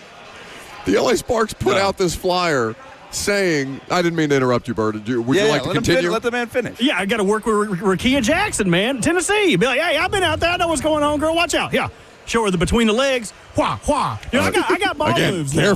Careful, Robert. See, y'all are the ones that live in the gutters. Y'all are the ones that live in the gutter. I ain't talking about nothing but helping somebody get better. Yes. If you go look at the LA Sparks post of this offering for male tryout practice players, it is somewhere between incredibly grotesque and laugh out loud funny. Men on Twitter can't be trusted to begin with, first and foremost. Let's start there. But that is a particularly Why is everybody in this Twitter group barking? There's a whole lot of gifs of dogs barking. I don't understand it. There are small children in front of me where we are broadcasting right now. Otherwise, that I would say, okay, they're moving. Thank God. Yeah, it is one of the posts. One of the Twitter posts that I've seen. There have never been just a greater amount of hornier replies in the comment section, of which Bert is apparently ready and willing and able to contribute to, than the male practice tryout players for the LA Sparks. Actually wants to try out. Like Robert wants to. Yeah, he wants to try out something. No, he wants to try out on the basketball court. Try out Cameron Brink. Yeah, well, something happened. I don't know if my resume was actually fulfilled. It says that I have been denied on the basis that I don't understand this. I think I'm going to have to make a couple fake emails, a couple fake resumes. That's because you're on a list. What? A list of people who could teach somebody how to provide some good D. You know what I mean? That was the Sparks' big problem last year was people scoring in the paint. They got to work on their D, and that's what I'm here for. Oh, go Lady Balls. Shout out Rakia Jackson. I hate you so much. No, you're on the kind of list that I get email updates about if you move into my neighborhood. That's not true. Stop it. That's just because Buck's trying to gentrify his neighborhood. Hell yeah. You're terrible. What do you mean terrible? I did see a video floating out there of after the Titans signed Kevin Zeitler, an old video of him doing a pass pro set in the hospital room where his wife had just had their baby. I think she was still in labor. At the time. Okay, but he's just, he's in a holding pattern. He's killing time doing his, and it reminded me of just anytime you cross paths with Robert in the hallways at Cumulus Nashville, he'll do a pass pro set where you get. Oh God, I wish we could show it. Just where. And you can go ahead. Let's see your best pass pro. You can take your headset off. He shuffles back. Hold on, I'm on cam. Hold on, I got to show people real quick. Yeah, okay. There it is. There it is on the FNM Bank chat. Hold on, let me get reset. But it's the jerking of the head backwards. Oh, my God. It's shuffling back of the head, just violently jerking backwards. Unbelievable. He'll do it to Ramon, too. Just get into it. Ramon could pick him up with one hand and throw him. Ramon, who made a career out of those exact 11-year NFL veteran. All right. Very good. That's our Friday Fire. Always good. I look forward to the replay because our Wi-Fi sucks here at Bridgestone, but that's all right. The Titans, are they signaling a direction for the number 1 overall pick? Lucas seems to think so. I have some questions. We'll get into it. I'm Buck Rising. It's 104.5 The Zone.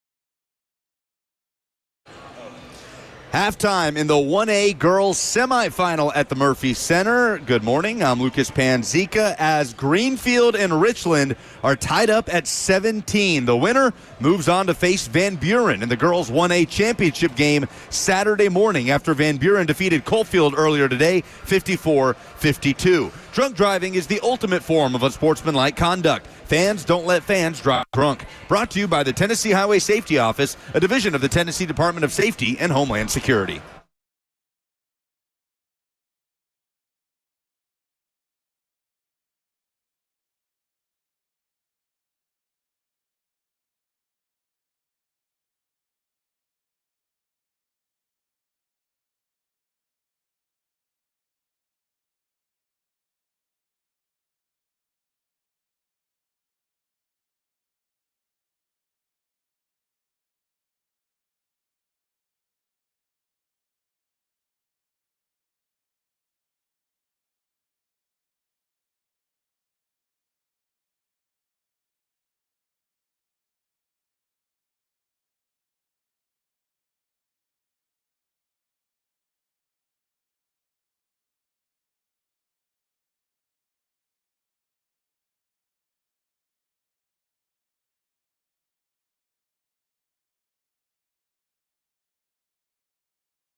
It is 12:01. Good afternoon from the SEC tournament at Bridgestone Arena. I'm Lucas Panzica. The Titans signed a quarterback on Thursday, bringing in veteran Brandon Allen on a one-year deal. It reunites the 32-year-old with Brian Callahan, who he worked with for 3 seasons in Cincinnati. Allen was with the San Francisco 49ers, backing up Brock Purdy last season.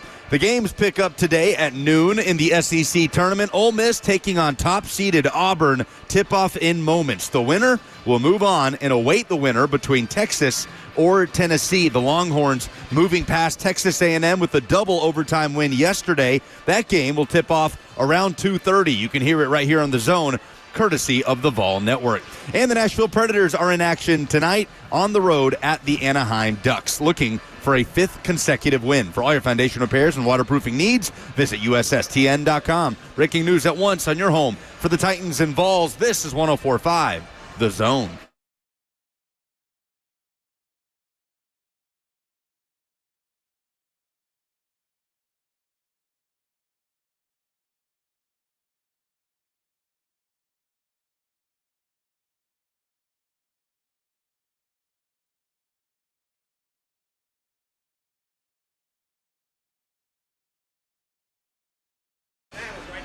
Welcome back to the show, live from Bridgestone Arena, the SEC tournament in full swing. Auburn and Ole Miss tipping off in just moments. The winner will get to sit back and watch Tennessee and Texas play for a spot in the semifinal. I'm Lucas Panzica. The gang's all here except for the person whose name is on the show, who is sprinting back with a burger in his hand.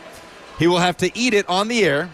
That is the requirement for missing 2 minutes of the show to go get that burger. Kirby Allen Kirby is here. Joseph Bonanno is here. And the Tennessee Titans may have told us what they're going to do with the number 1 overall pick. Oh, I didn't even miss the intro? Just yesterday. Come on. The music's still playing. You have to eat that burger on the air. No. I'm just going to let it sit there in front of you because the Rotiers burger and the smell of the Rotiers burger has been tormenting me. Smells so good. For 2 days now, and I couldn't take it any longer. If you don't eat it on the air, I will. Well, it doesn't matter about eating it on the air. I'm going to have to fight him off on the air. Well, that's good. That's you can go ahead and eat to your heart's content, Buck. I don't believe you. Nobody believes you. No, Joseph is telling me that we are, in fact, frozen. It's just a creepy picture of Lucas right now. Bert's pass set just froze all the servers, and the internet just broke. Shut it down, did he? What are you drinking? What is that? That's a chocolate milkshake. Kirby told me they had chocolate milkshakes, and I never had no one of their idea. milkshakes. Oh, my God. With sour cream and onion chips as a side. Fine. You know what? It appears to be... I didn't get a napkin, so I can't eat this yet. Oh, wow. But we will. Thank you, like Kirby. That's mine. That's not how this works. So you don't seem to be as sold that the Titans signing Brandon Allen as their veteran free agent quarterback indicates that Cam Ward is going to be the selection with the number 1 overall pick to the Tennessee Titans. I'm more convinced than not, for sure.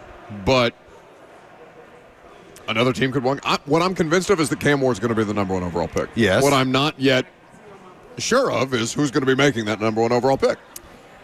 I feel like I am sure of that at this point, that it will be the Titans. So if the Titans... No, I'm with you. We got a long way to go till the end of April, bud.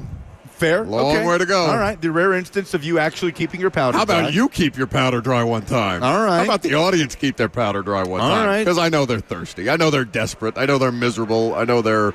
the gnashing of teeth and wailing and all these different things because, of course, they want the solution to be clear and obvious. But right now the solution is more clear, but it is not yet obvious. Well, and I think that's kind of my holdup with the Titans and just, everybody take a beat. Even though it's the most likely outcome, and it could still absolutely happen, Cleveland may give up enough to come up to number 1 and draft Cam Ward. New York, if Aaron Rodgers decides to make their lives a living hell, as he continues to do, could move up to 1 and take Cam Ward. The only thing that I am certain of as of today is that Cam Ward is going to be the number 1 overall pick. I understand that. So, and the Titans have leverage right now because everything points to them taking Cam Ward. The Giants are in absolute purgatory right now. There's nobody knows what's going to happen in that quarterback room. So Titans could definitely get an offer maybe they can't refuse, but then what in the world happens at the quarterback position in Tennessee if that's the case. You just described it. Brandon Allen versus Will Levis, baby. Oh, my. Come on. Now who's going to be miserable for a whole football season? You've been sitting there, I don't want to deal with you if you're going to be like this all football season. All right, now what? That's as happy as I've been talking about the Titans in 6 months. It's not going to happen. It's just not going to happen. Cam Ward's going to be a Tennessee Titan with the number 1 Abdul overall Carter, come on down. You can see what is happening here, right? You can see. Do you remember last training camp when there was and I'm putting in quotations, quarterback battle for the backup job between Malik Willis and Mason Rudolph? Nobody believed them, but yes. Right? Okay, so when I hear Mike Borgonzi tell us Will Levis is going to get every opportunity to compete. Nobody believed him, but yes. Right, and then I see them sign Brandon Allen to come in as their veteran free agent option. The path forward seems so clear here. Cam Ward, drafted with the number 1 overall pick. Cam Ward, the day 1 starter, and then the quote-unquote competition between Brandon Allen, career backup in the NFL, and Will Levis, just for Levis to be shipped off at some point during the NFL preseason, the way Malik Willis was for a 7th-round pick last year. Look at you. I can see it happening in front of us. I think that is. I'm now actively rooting for a scenario where you have to talk about a Titans quarterback room with Brandon Allen and Will Levis. Hey, I'll find the positivity in everything. Will you? Baby. Oh, Will yeah, you? You know, I think that might be the one thing that tests it. I am a shining light of sunshine. I am going a shining light of sunshine, articulate as ever. Not my best word. I think I'm now actively rooting against Cam Ward to be the number 1 overall pick for the Titans, just for the pure comedy of watching you have to go through that after all the crap you've given me about this. But in all seriousness, if that's what ended up happening, you might as well make the coaching change, right? Because at that point, you're putting Brian Callahan in a horrible situation. I think there's people, both inside that organization and outside that organization that were like, well, why didn't you just make the coaching change? We made it the title of the show. At this point, the Titans have no choice but to take Cam Ward. Oh, no, I'm with you. With the number 1 pick. Like, I'm making jokes, obviously. If they do not take Cam Ward, if they keep the number 1 overall pick and do not take Cam Ward, what is left of their fan base that is hanging on will leave them so fast. I mean, until such time as they prove to be worthy of people's attention again, and God knows when that will be. But you are hanging by a very thin thread here if you're the Titans with the relationship with the fan base, not just because they're bad, not just because Mike Keith's gone, not just because if they didn't do that, that would be kind of a smack in the face to Titans fans, even if whatever their plan is, that wasn't according to plan, trust us, patience over panic, all these things. Yeah, that'll go out the window as soon as they don't take Cam Ward number 1 overall. Yeah, like you said, there would be no reason to turn on the Tennessee Titans in 2025 if it was not Cam Ward. They didn't go get an actual stopgap bridge quarterback, a Sam Darnold, a Justin Fields, a whoever. So there would be no reason to turn them on in 2025 if it is between Brandon Allen and Will Levis, which is why I just think there's simply no way that happens. Okay. You keep trying to manifest it. I want this for you. I don't think I've ever wanted anything for you so badly in my entire life.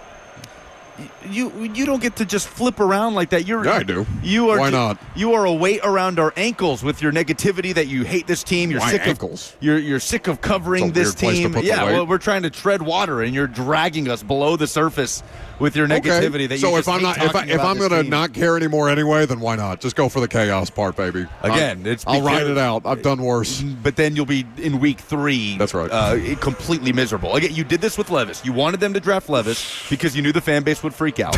You wanted the Packers to come in and for Malik Willis. I mean, how funny is that conversation in retrospect? I thought the worst case scenario for us was them drafting Peter Skoronski in the first round, and they did.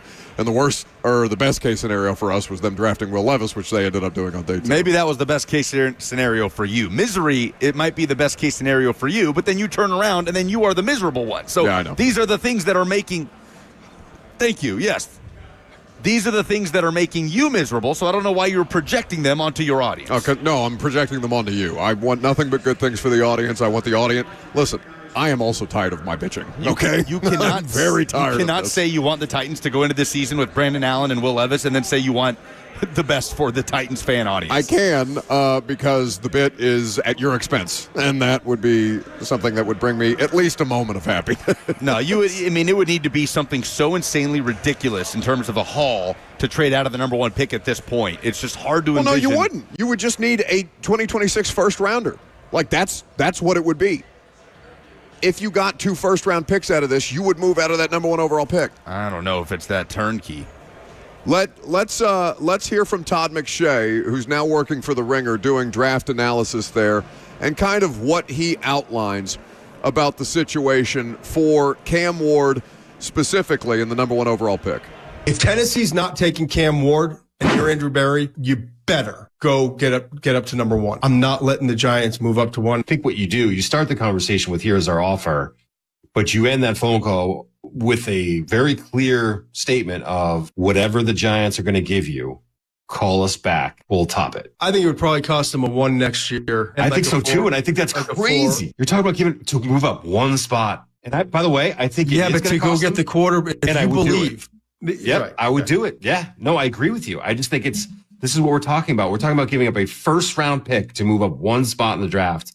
And I agree with you. And by the way, the more I watch Cam Ward, the more he grows to me. Do I still think he would have been the 4th quarterback at best taken last year? I do. He's talented, man. I'd take a shot on him. Some of the tape, I'm like, dude, this is insane. Some of the throws he's making. Listen, I would do it. So that is, it's just the McShay Show, right, Bert? That's what the podcast is called? I believe so, yes. Yeah, so that's Todd McShay, a part of the Ringer Podcast Network, and his co-host, who I believe is his name, Steve Mensch.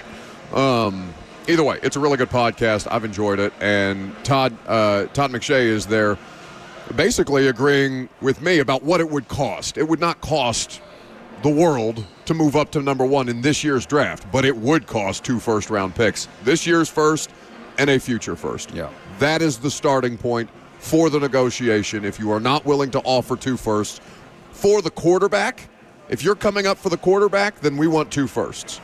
That's how it has to be. You are hearing them in real time fall in love with Cam Ward as well.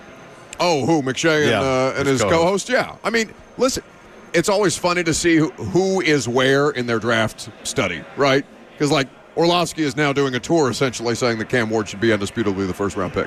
Cosell's been saying this for a month and a half. That's because Greg wrapped up his draft analysis or his Cam Ward analysis a month and a half ago. And I don't know where Dan is or how much Dan's watched, or he's got a lot of things going on. But, like, you see those things take shape on social media or as far as narratives go because, some people just get to the tape later than others. And that's okay. That's okay.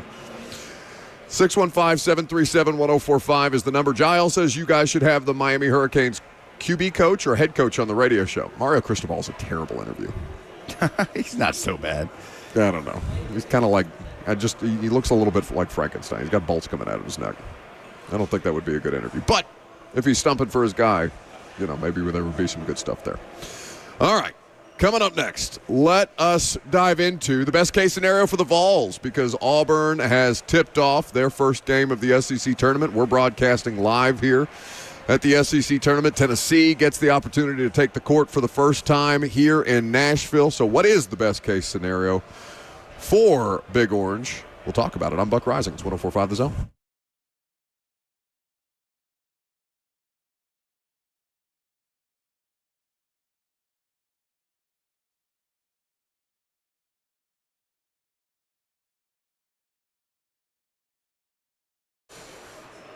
The Tennessee Men's Clinic is here to help you like they've helped so many guys over the course of the last decade plus at either of their 2 locations, either downtown Nashville or out in Franklin, because a lot of guys go through changes in life. As you get older, your body starts to change.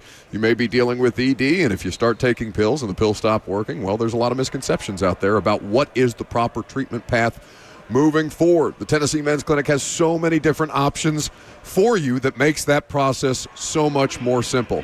They have access to multiple protocols and options to treat ED based on your specific needs and what's going on in your body. So don't trust your health to an online pharmacy and don't feel like you're out of options. Call the Tennessee Men's Clinic today because their protocols are patient-centered and customized to your needs. They have treatments for everything from low testosterone, ED, treatments that increase size, stamina, and everything else in between. So call them today at 615-208-9090. That's 615-208-9090, or schedule an appointment online today at TennesseeMen'sClinic.com.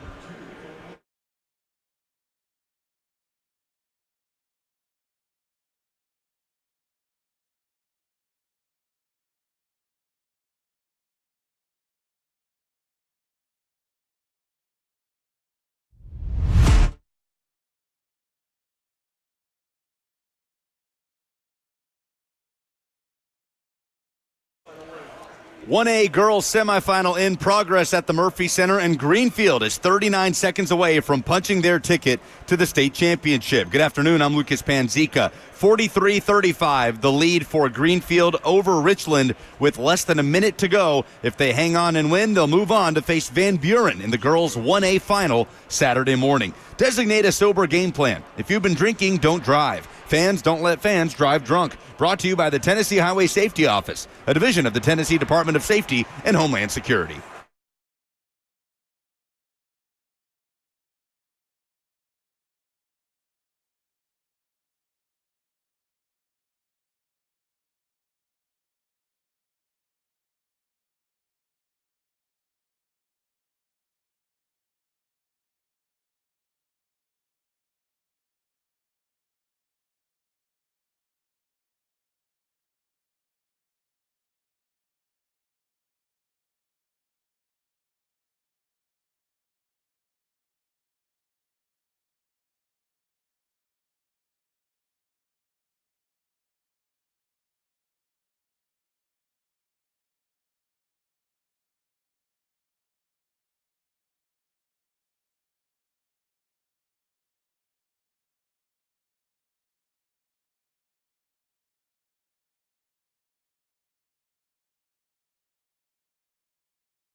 Welcome back to the show. We are fueled by Hatty Bees hot chicken. All right. Now, you know I don't like to cheat on Hatty Bees. She's my girl. She's my sugar mama. But this Rotier's burger, Lucas, that's not cheating. It's different. But that's, I don't know, it's cheating adjacent.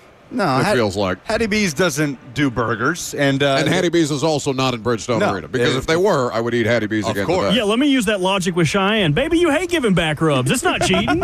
You don't do that over here. What are we talking about? You won't braid my hair. Let her do it. Yeah, come on. Now, Cheyenne will braid his hair. She did it live on our 104.5 The Zone TV stream. She just likes something to pull on. Oh, man. I don't know how we're going to get out of this one. Yeah, just drop a dead fish in my lap. Do a pass set. That's what every time. Just put the camera on you. Do a pass set. Honestly, I think that's what your punishment should be when you drop a dead fish in our lap. It's just a transition where we have nothing to do. You are going to have to do a pass set on camera for the 104.5 The Zone audience. Okay. I'll deal with you later. The head. Yeah. Oh, good game early on between Auburn and Ole Miss. I am going to pull it up on the iPad because there's a lot of noises coming out from, we're sitting in the concourse, of course, so the game is happening in Bridgestone Arena in front of us, but I mean, Auburn, what has been the dialogue for them specifically around the SEC tournament? Because, like, if they wanted to, they could take the Cal approach and be like, the conference tournament, it didn't mean anything, this, that, and the other. They could. They would be the one who it would be most logical for to just kind of be, okay, let's get the the 6th and 7th and 8th guy off the bench. Let's get them out there, get them a couple reps, and then we'll rest Janai Broom or whomever else ahead of the NCAA tournament. But then you're talking about a 3-game losing skid going into the most important time of year. Sure. So I feel like that could be a dangerous game to play. They are currently down 11-9 to Ole Miss at the U12 timeout. And it's been a back-and-forth game early. I'm loving what Malik Dia is doing in this tournament so far. He's been a spark early for Ole Miss. He was fantastic yesterday in their win over Arkansas. We talked about him, local guy, Ensworth, to Vanderbilt, to Belmont, and to Ole Miss. But that's a dangerous game to play, I feel like. And I don't think any team is taking that approach. I thought it was so ridiculous for Cal to come out and say that when his team is literally playing for their NCAA tournament lives. He has said some strange things this week, John Calipari. But Arkansas, which is why we love him, right? Yeah, That's a part of the shtick. We love Cal because he'll say some weird stuff from time to time, and then we could talk about it. But Arkansas's probably in. They, took care of business. They held off a South Carolina comeback, and they fell short against Ole Miss yesterday. But if you're talking about best case scenario for Tennessee, it would certainly be for Ole Miss to upset Auburn here and then have to play an Ole Miss team playing, for multiple days in a row tomorrow in the semifinal. A gassed Ole Miss team, assuming obviously you take care of business against Texas. That would be a huge first step in the best case scenario for the Vols. So, Tennessee fans, coming into today, you get the double bye. You like that you got some rest. You're getting an opponent that is obviously coming off a double overtime just slugfest between Texas and Texas A&M, of which Texas, of course, came out the victor. What is the best case scenario for you as you sit here looking at your team getting ready to take the court in about, an hour and a half, 2 hours? It is to be the last team standing between Tennessee, Florida, and Bama. So best case scenario, you need some upsets. You want Ole Miss to beat Auburn here in this game that's got 11 minutes to go in the first half. You want Missouri to upset Florida. That's tipping off, scheduled for 6 p.m. tonight. Florida, 9.5-point favorites. You want Kentucky to knock off Alabama. Bama, 7.5-point favorites. That's the nightcap tonight at Bridgestone Arena. If those things happen, suddenly the semifinal consists of Tennessee, Ole Miss on one side, and Kentucky and Mizzou on another. And you are that last team standing, which according to Joe Lunardi should be enough to get you that final 1 seed and then go ahead and win the semifinal for a good measure to make sure that you're in there, and that puts you in the final on Sunday. Obviously, if you're there, you would love to take home an SEC championship. So that is best case scenario. How feasible is that? Not very feasible at all. But I got to say, I feel like there's going to be a shocker at some point in this tournament. Like, the conference has been too good top to bottom for it to just be chalk. A shocker might be Texas. Sure. No, absolutely. It's entirely possible. Texas over Tennessee would be a shocker. Mizzou over Florida, I don't think would be. Kentucky over Bama, I don't think would be, but an upset, I'll say. An upset for a team that's a 7-9 point dog like Kentucky, Mizzou, or Texas. Or Ole Miss, who is keeping pace with Auburn early on right now, halfway through the first half. I just wonder when that result's going to come. I just highly doubt it's just going to be top 4 seeds in the semifinal with how cannibalistic this conference has been all year. Yeah, and the thing that makes it more interesting is neutral court. Now, I know it's obviously not neutral court for Kentucky. It's not neutral court for Tennessee. It's not going to be neutral court. It's not neutral court for Auburn right now. Yeah, a lot of Auburn fans. There are. I mean, they should be. They're the number 1 team in the country. They are as good a basketball program as you can find anywhere right now, top to bottom, from everything that they're doing.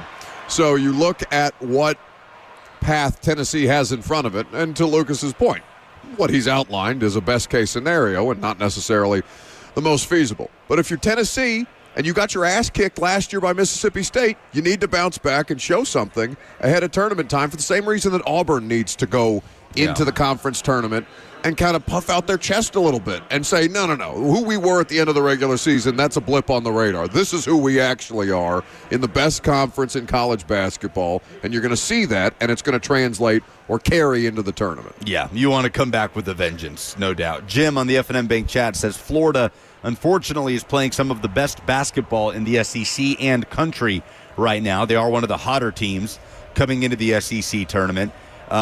So, yeah, I can't wait to see the battles that happen for the rest of the day. Looks like there's a good one here with the first game of the day between Auburn and Ole Miss. I wouldn't know because the ESPN app sucks. Yeah. It's terrible. It might be a Wi-Fi situation, too. Okay. There is a Cooper Cup date. Would you like a Cooper Cup date, which is trademarked by Robert? If it'll make you stop saying that, I would like one, yes. Josina Anderson tweeting this morning. Oh, my God, that's so many words. Yes, so prepare, lock in. We're going to be reading this tweet until the top of the hour. Does she do anything in less than 700 characters? The world would like to know, respectfully. She's a lovely lady. I'd love to read some of her college papers, with like word limits. I bet they were just works of art. Her and Bill Simmons. Like Bill Simmons when he used to write, like when you read Bill Simmons, just so many extra words. Chill out.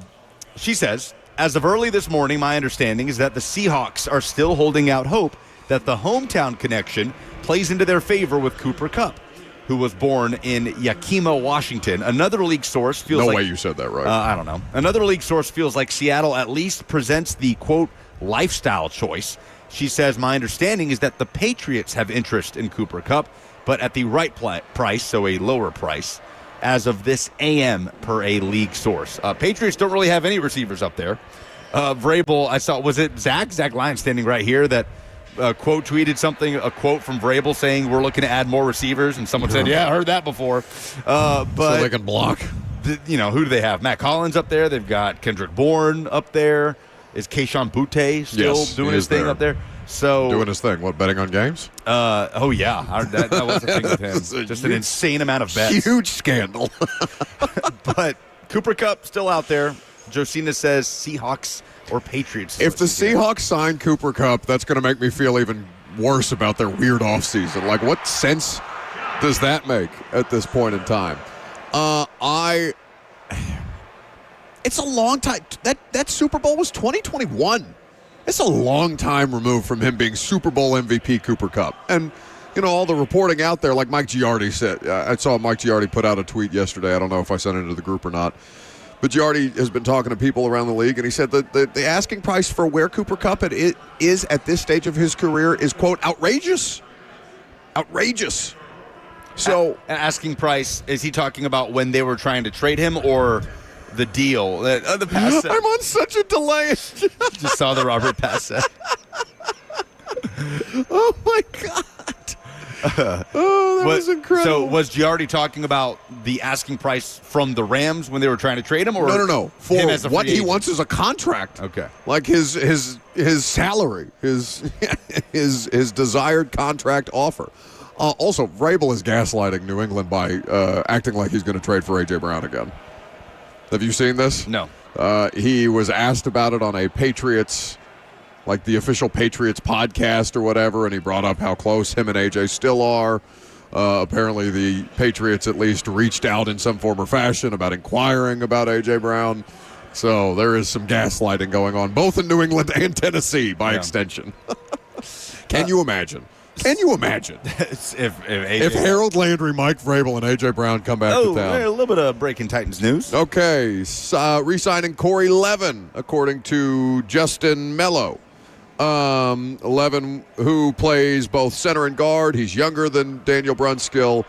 He's been here in a couple of different stints, and he's somebody who I think has gotten incrementally better over the course of his career. Corey he's a reliable option. He is a reliable option with question marks about when Lloyd Cushenberry might be available. Certainly they could always benefit from more offensive line depth, no matter what their situation was, whether Cushenberry was going to be healthy or not. They need tackle depth. They need interior offensive line depth. They just need offensive line help top to bottom. So Corey Levin, you could do worse. And he's, I think, even talking to Keith Carter, who all of the Titans offensive linemen hated, and Bill Callahan, like Corey has done a lot of good work since he's a fifth-round pick by J-Rob when? Was that the 17 draft? Was he a draft pick? Yeah, he was a draft pick for sure. Because that was right at the start. That was right at when I started covering right around the start of the Titans. 6th-rounder out of UT Chattanooga. Yeah. In what year? In 17. 17. Okay. So, yeah, I mean, he's been around the league for a long time and had several stints with the Titans. So good for Corey Levin and good for the Titans in that situation. Yeah, you feel okay about him holding it down if Cushenberry is not available at the start of camp or at the start of the season. Coming back. And he has that positional versatility that we talked about, right? Do you see the Titans bringing in another wide receiver in free agency? I think that becomes an easier situation for them because now they have a quarterback not named Will Levis under contract. Because before, there's some difficulty getting players to come to a team, even if you have money. But if you're not offering, let's say they're not offering the most money for another wide receiver that might have been out there, or Mason Rudolph, or whomever, Nick Westbrook-Akina, right? They made him an offer. It was comparable to what he got in Miami, and NWI said, I'm good, right? Mason Rudolph the same. They had interest in bringing him back. He went to Pittsburgh. He went back to Pittsburgh because that's a situation, one, that doesn't have a resolution at quarterback right now, and two, because this is a situation that, I think he had some experience with, and it wasn't a favorable experience, right? It was the worst. It was arguably the worst football that Mason Rudolph has played here in Tennessee. And that's not all on Mason Rudolph because it's a bad team last year. I would say yes, but I would say they had interest before. It's just, what was your selling point to wide receivers? Yeah, but is Brandon Allen any more of a selling point than Will Levis? It's not Will Levis. No, I think the selling point would be if you are taking Cam Ward with the number 1 overall pick, and that's the expectation for a free agent receiver. I'm not saying it's a lot easier. I have a hard time seeing Brandon Allen moving the needle. It is slightly easier. But when you look at who's out there and who could fit the trend of what they've brought in, which is availability, they're not going to bring in these aging, unavailable receivers that have struggled with injury in recent years. So, okay, who would that rule out? Would it rule out a Stephon Diggs, right? Would it rule out someone like Tyler Lockett or Keenan Allen, actually? Keenan Allen, who was pretty healthy last year. You want Keenan Allen? I'm just asking the question. Was pretty healthy last year in Chicago. Did not have a very healthy season the year prior in his last year in L.A. Or a Tyler Lockett, who played in all 17 games, has been perpetually available his entire career. All 17 games each of the last 2 years. Lockett would be the one, but again, does he want to play here? He has missed 2 games in the last 8 years of his career. Okay. Again, to me, the question is not, do the Titans want to bring in more wide receiver help? That answer is obviously yes. The question is, how many wide receivers want to play for the Tennessee Titans right now? How many, especially somebody like Tyler Lockett, who has been competitive basically every year that he's been in Seattle, is at the end of his career, is going to look around at his options and be like, I'm going to go to the Tennessee Titans. I don't know what his options look like in money talk. No, for sure. And they can offer money. They have money. But they're not in the business of overpaying. No, and they haven't overpaid with the exception of Dan Moore Jr. Dan Moore. And you, again, I'm willing to hear the argument on that not being an outright overpay because it addresses two positions with one contract. So, like, I've talked myself off the ledge with the Dan Moore deal, even though I believe him to be just a league average player. But again, league average for the Titans at left tackle would be a godsend at this point in time. So, I get your question. It doesn't fit their MO. Two, I would have serious questions about, all right, what is your motivation beyond they can pay you more of coming here if you're a wide receiver? Because Van Jefferson, it makes sense. Van Jefferson, he's local. He got family in the area. He is not coming off a great season. He was probably not going to have a hugely competitive market. So, all right, I'll go home. I'll be close to family, and maybe we make some hay here one way or the other. But it's not a huge risk reward for Van Jefferson, where he's at in his career. Tyler Lockett probably wants to still play in meaningfully competitive games, and the Titans are, I would argue, 2 years away from that. Is it any more of an enticing recruiting approach to say the number one pick in this draft is going to be throwing you passes? The best quarterback in college football last year is going to be who's throwing you passes. Sure, but if you're a free agent, you'd be like, all right, whatever. I mean, talk to me on draft night. Call me back in April. Because, I mean, there's going to be – they don't have to get it done – Lucas, they don't have to get it done this month. No. They can add wide receivers. They can add wide receivers after the draft. And into OTAs and into rookie minicamp and into, this doesn't end today. It's like I think the initial reporting on Cooper Kupp was they expected it to be more of a drawn-out process.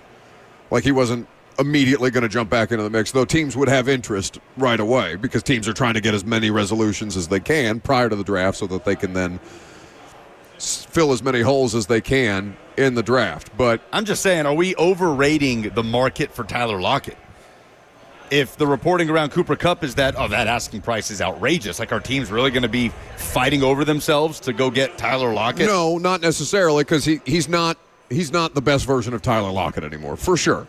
And he was playing with two very talented receivers that probably helped him look like the best version of himself for a longer period of time. Nobody would fit that trend of constant availability throughout a career that they have been following in all of their moves more than Tyler Lockett at the wide receiver position. Your best recruiting pitch is, hey, you're going to play here and you can get paid somewhere else next year. Or you can get paid by us next year because they'll have cap space.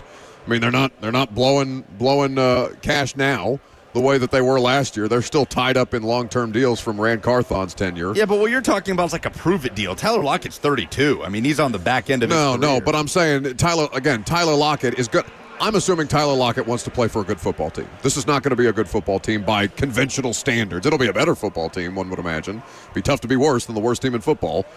But, like, the chat continues to bring up Elijah Moore. Like, that's who I'm talking about. Like a one-year deal in the same vein as the outside linebacker. I'm blanking on his name. From Seattle. They just signed Draymond Jones. Draymond Jones, 1 year, $10 million. Now, I'm not saying you have to give Elijah Moore 1 year, $10 million, right? He's not proven even to be Tutu Atwell, who we were surprised got $10 million that year. But I think if your sales pitch as the Titans to potential free agent wide receivers is you're going to play, and if you play well enough, you could get a contract here or somewhere else after that. Sure. So it all depends on the market for a guy like Tyler Lockett, but there are just things that make sense about it. The availability, the veteran, reliable option for a young quarterback, potentially in 2025. The sales pitch, though, right now can't be the young quarterback that's not on your roster. Oh, sure. You can't include the quarterback on your roster that's not on your roster. Well, yet. You can if you know what you're going to do with the number one you pick. can, but like if I'm a player, I don't trust you. Get out of here. I don't think players consume this the way we do. No, you're right. They're more skeptical than we are because they get burned more often in this. It's a very cold business, the NFL. There is no disputing So what the Titans would tell Tyler Lockett, hey, we're drafting Cam Ward, you're going to get the number one overall pick, no, and then they would just... I'm saying they wouldn't even include that in the conversation because that would be gaslighting. You can't do that. It's not gaslighting players. if that's what your plan is. Like, you think the Bears... Did the Bears keep Keenan Allen in the dark when they brought him in, or did everybody know they were... If you are a professional athlete who is, has some question about what their future might hold, and a GM says, trust me, bro, I'm going to take this quarterback, and that's going to be your sales pitch, get the bleep out of here. You're nuts. Buck, if you were an athlete, what sport would you be an athlete for? Go to break. You wouldn't even let me run you over with it, you goober. You're not slick. The Chiefs re-signing running back Kareem Hunt. To a $2.5 million deal. Surprising. 1 year. It is surprising, and I brought it up because we talked about the Elijah McGuire signing earlier in the Mitchell, week. yeah. Prohibiting them from signing Kareem Hunt. They did not do that. They're adding another running back in Kareem Hunt after this signing. I mean, what's Pacheco's contract situation? He's got to be close to I getting. was going to say, this is probably the last year of his deal, I would guess. They also signed Gardner Minshew and Bailey Zappi to the quarterback room. So stacked quarterback room, stacked running back room. That's what I wanted to ask Buck. Buck, which of those running backs would you want on your team? Go to break.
Welcome back to the show. We are fueled by Hatty Bees Hot Chicken here at Bridgestone Arena. The SEC tournament is ongoing. We're at halftime.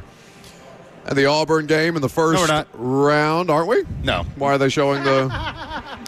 It was the under 4 break just now. I mean, they're probably just teasing the halftime report or something. But this is damn Wi-Fi on my iPad. There's like 3 minutes left in the first half. It's because you have 75 devices attached to it. Why did you bring your microwave from home that apparently needs to be hooked up to the Wi-Fi? What else am I supposed to do? Just sit here and not watch basketball? Just sit here and do my job? What do you mean? The thing I get paid to do? If I was interested in that, I wouldn't have left Lucas alone for 20 minutes to go get a cheeseburger. You're like a daggum iPad kid. He's got to have his computer. He's got to have his iPad. He's got to have those keys to dangle in front of him. I am so far behind on my iPad. It's like pregame coverage. It's like the underage. This isn't the episode of Bluey I was watching. I was so confused. Yeah, I am like a kid that you need to give an iPad to on a car trip just to keep them entertained. Also, Oregon, the team. Very low scoring, though, 22-18 right now. Low scoring game, U4 break before halftime. Auburn leading Ole Miss by 4. Oregon, the team that eliminated your Hoosiers, is getting blown out right now by because they're not State. Good. Indiana just sucks at basketball. Yeah. Well, Oregon's a top 25 team. Pissed me off. We were having such a good show. Why would you do that? Were we? Yeah. Yeah, it's better than the last 2 days. I never know. The worse it is, it's usually better for the audience if it's not good for us. It hasn't been good for us in a long, long time. We're like a couple at the end of our relationship where we know divorce is coming, but we're playing out the stretch until the kids go to college. I love Buck being like, "It wasn't good for you, baby." What do you mean? Yeah, it's not like there's eye contact there or at any point. That was very odd. Yeah, we've had a lot of. So apparently there's a Zone radio station in Mississippi. We've had multiple Ole Miss fans come to our setup and just hover over us and look deep into our eyes before realizing we are not the radio host they might think we are, because apparently there is a Zone radio station that covers Ole Miss sports. Okay. So that's happened multiple times today. So, looking forward to the Tennessee game this afternoon. Obviously, you can hear the coverage of that on 104.5 The Zone. And 3HL will have a wrap-up show, it sounds like, of the Vols game. So we'll see what happens between them and Texas here in just less than a few hours from now. But these are some of my favorite shows of the year, just because we get to be, we don't do remotes a lot because, well, I don't know, we're not in a great slot to do remotes, I guess, in the first place. But I hate remotes just generally because I don't like doing shows outside of the studio. I love them. I love going out to Hatty Bees during the lunch rush. Hatty Bees is different because you're getting fed. Love being out here at the SEC tournament. Yeah, but this is just such a good environment. Such a good environment. Great energy in the middle of it, and I always appreciate Bridgestone and the SEC and the Preds and whomever else is responsible for letting us do our stupidity in the middle of the concourse for 3 hours a day the last 3 days. We are very grateful for it, and we've had, I think, good shows. Yeah, shout out to Craig Pinkerton and the Southeastern Conference for always getting us situated here. It sounds like somebody who he's looked up on LinkedIn to try and get a job from, Bert. You're not allowed to leave us. If you leave, I leave, and Buck has to stay here by himself. I'm not going anywhere. Okay, good. Buddy, if you two leave, I'm already halfway checked out. We would just be coasting at that point. Let's do some polls. Yeah.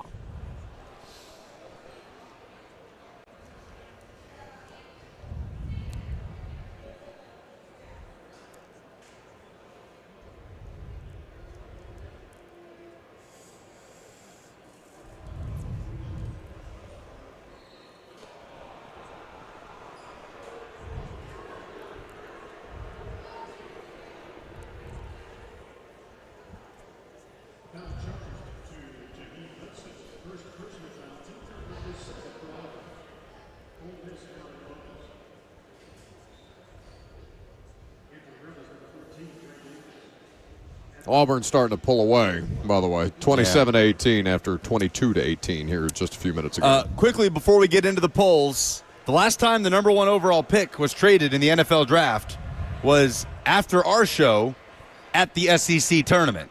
So, just something to keep in mind. Was it really? When we learned that the Bears were going to trade up. Yeah, but the last time the Titans had the number 1 overall pick, they traded it 2 weeks before the draft. So. Yes, that was a decade ago. Stop gaslighting people. Polls are presented by Two Rivers Ford, the South's most trusted Ford dealer. What is the most positive story you have seen in sports this week? Your Friday Fire. Brent says Ted Lasso. Season 4 officially happening. That has been announced. I never watched it. Oh, you have got to. I don't think that's my kind of show. That's too touchy-feely for me. Yeah, it's too positive. V-Love says Lewis Hamilton's ongoing Ferrari debut. Tyler says the same thing. Jimmy says the Chris Lofton documentary. I have not gotten a chance to watch it yet. The SEC story doc on Chris Lofton. I heard it is fantastic. Is Slay in it? I don't know. His story is incredible. I can't wait to go back and watch it. Which NFL team has had the best offseason so far? John says the Bears. Eric and Jack say the Patriots. Well, that's just because they spent the most money. Yeah. Well, Titans did that last year. Which NFL team has had the worst offseason so far? Brian says the Jaguars. Jack says the 49ers. It's just because they're losing a lot of players that you recognize. But, I'm frankly fascinated to see what Kyle Shanahan is going to devise as he evolves this offense around Brock Purdy, who's about the only part and piece that you recognize, not named George Kittle on that roster. Yeah. It'll be interesting to see how they go into this next phase.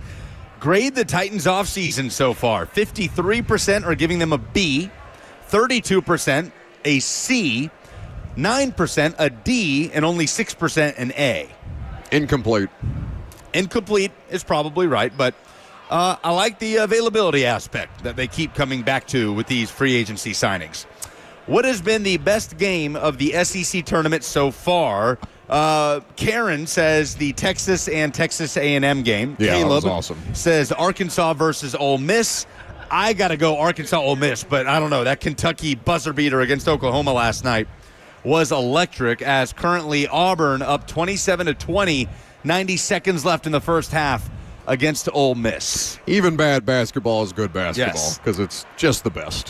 Blaine and Zach are going to have 1 hour before Vol Network coverage takes over for Tennessee and Texas. So look forward to that. Enjoy the boys for that hour, and then the Vols game after that. Have a great weekend. Enjoy the basketball all weekend long, and we'll be back at it on Monday morning right here on 104.5 The Zone. See you then.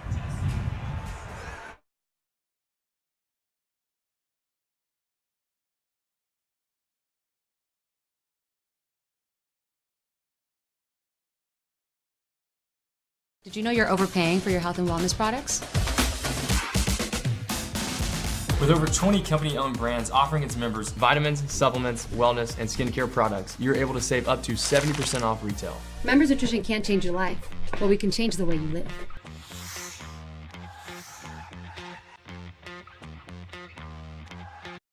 We've got the trucks, all the trims, all the towing, all the bells and whistles. The girls' 2A semifinal in progress in Murfreesboro. Good afternoon. I'm Lucas Panzica as Westview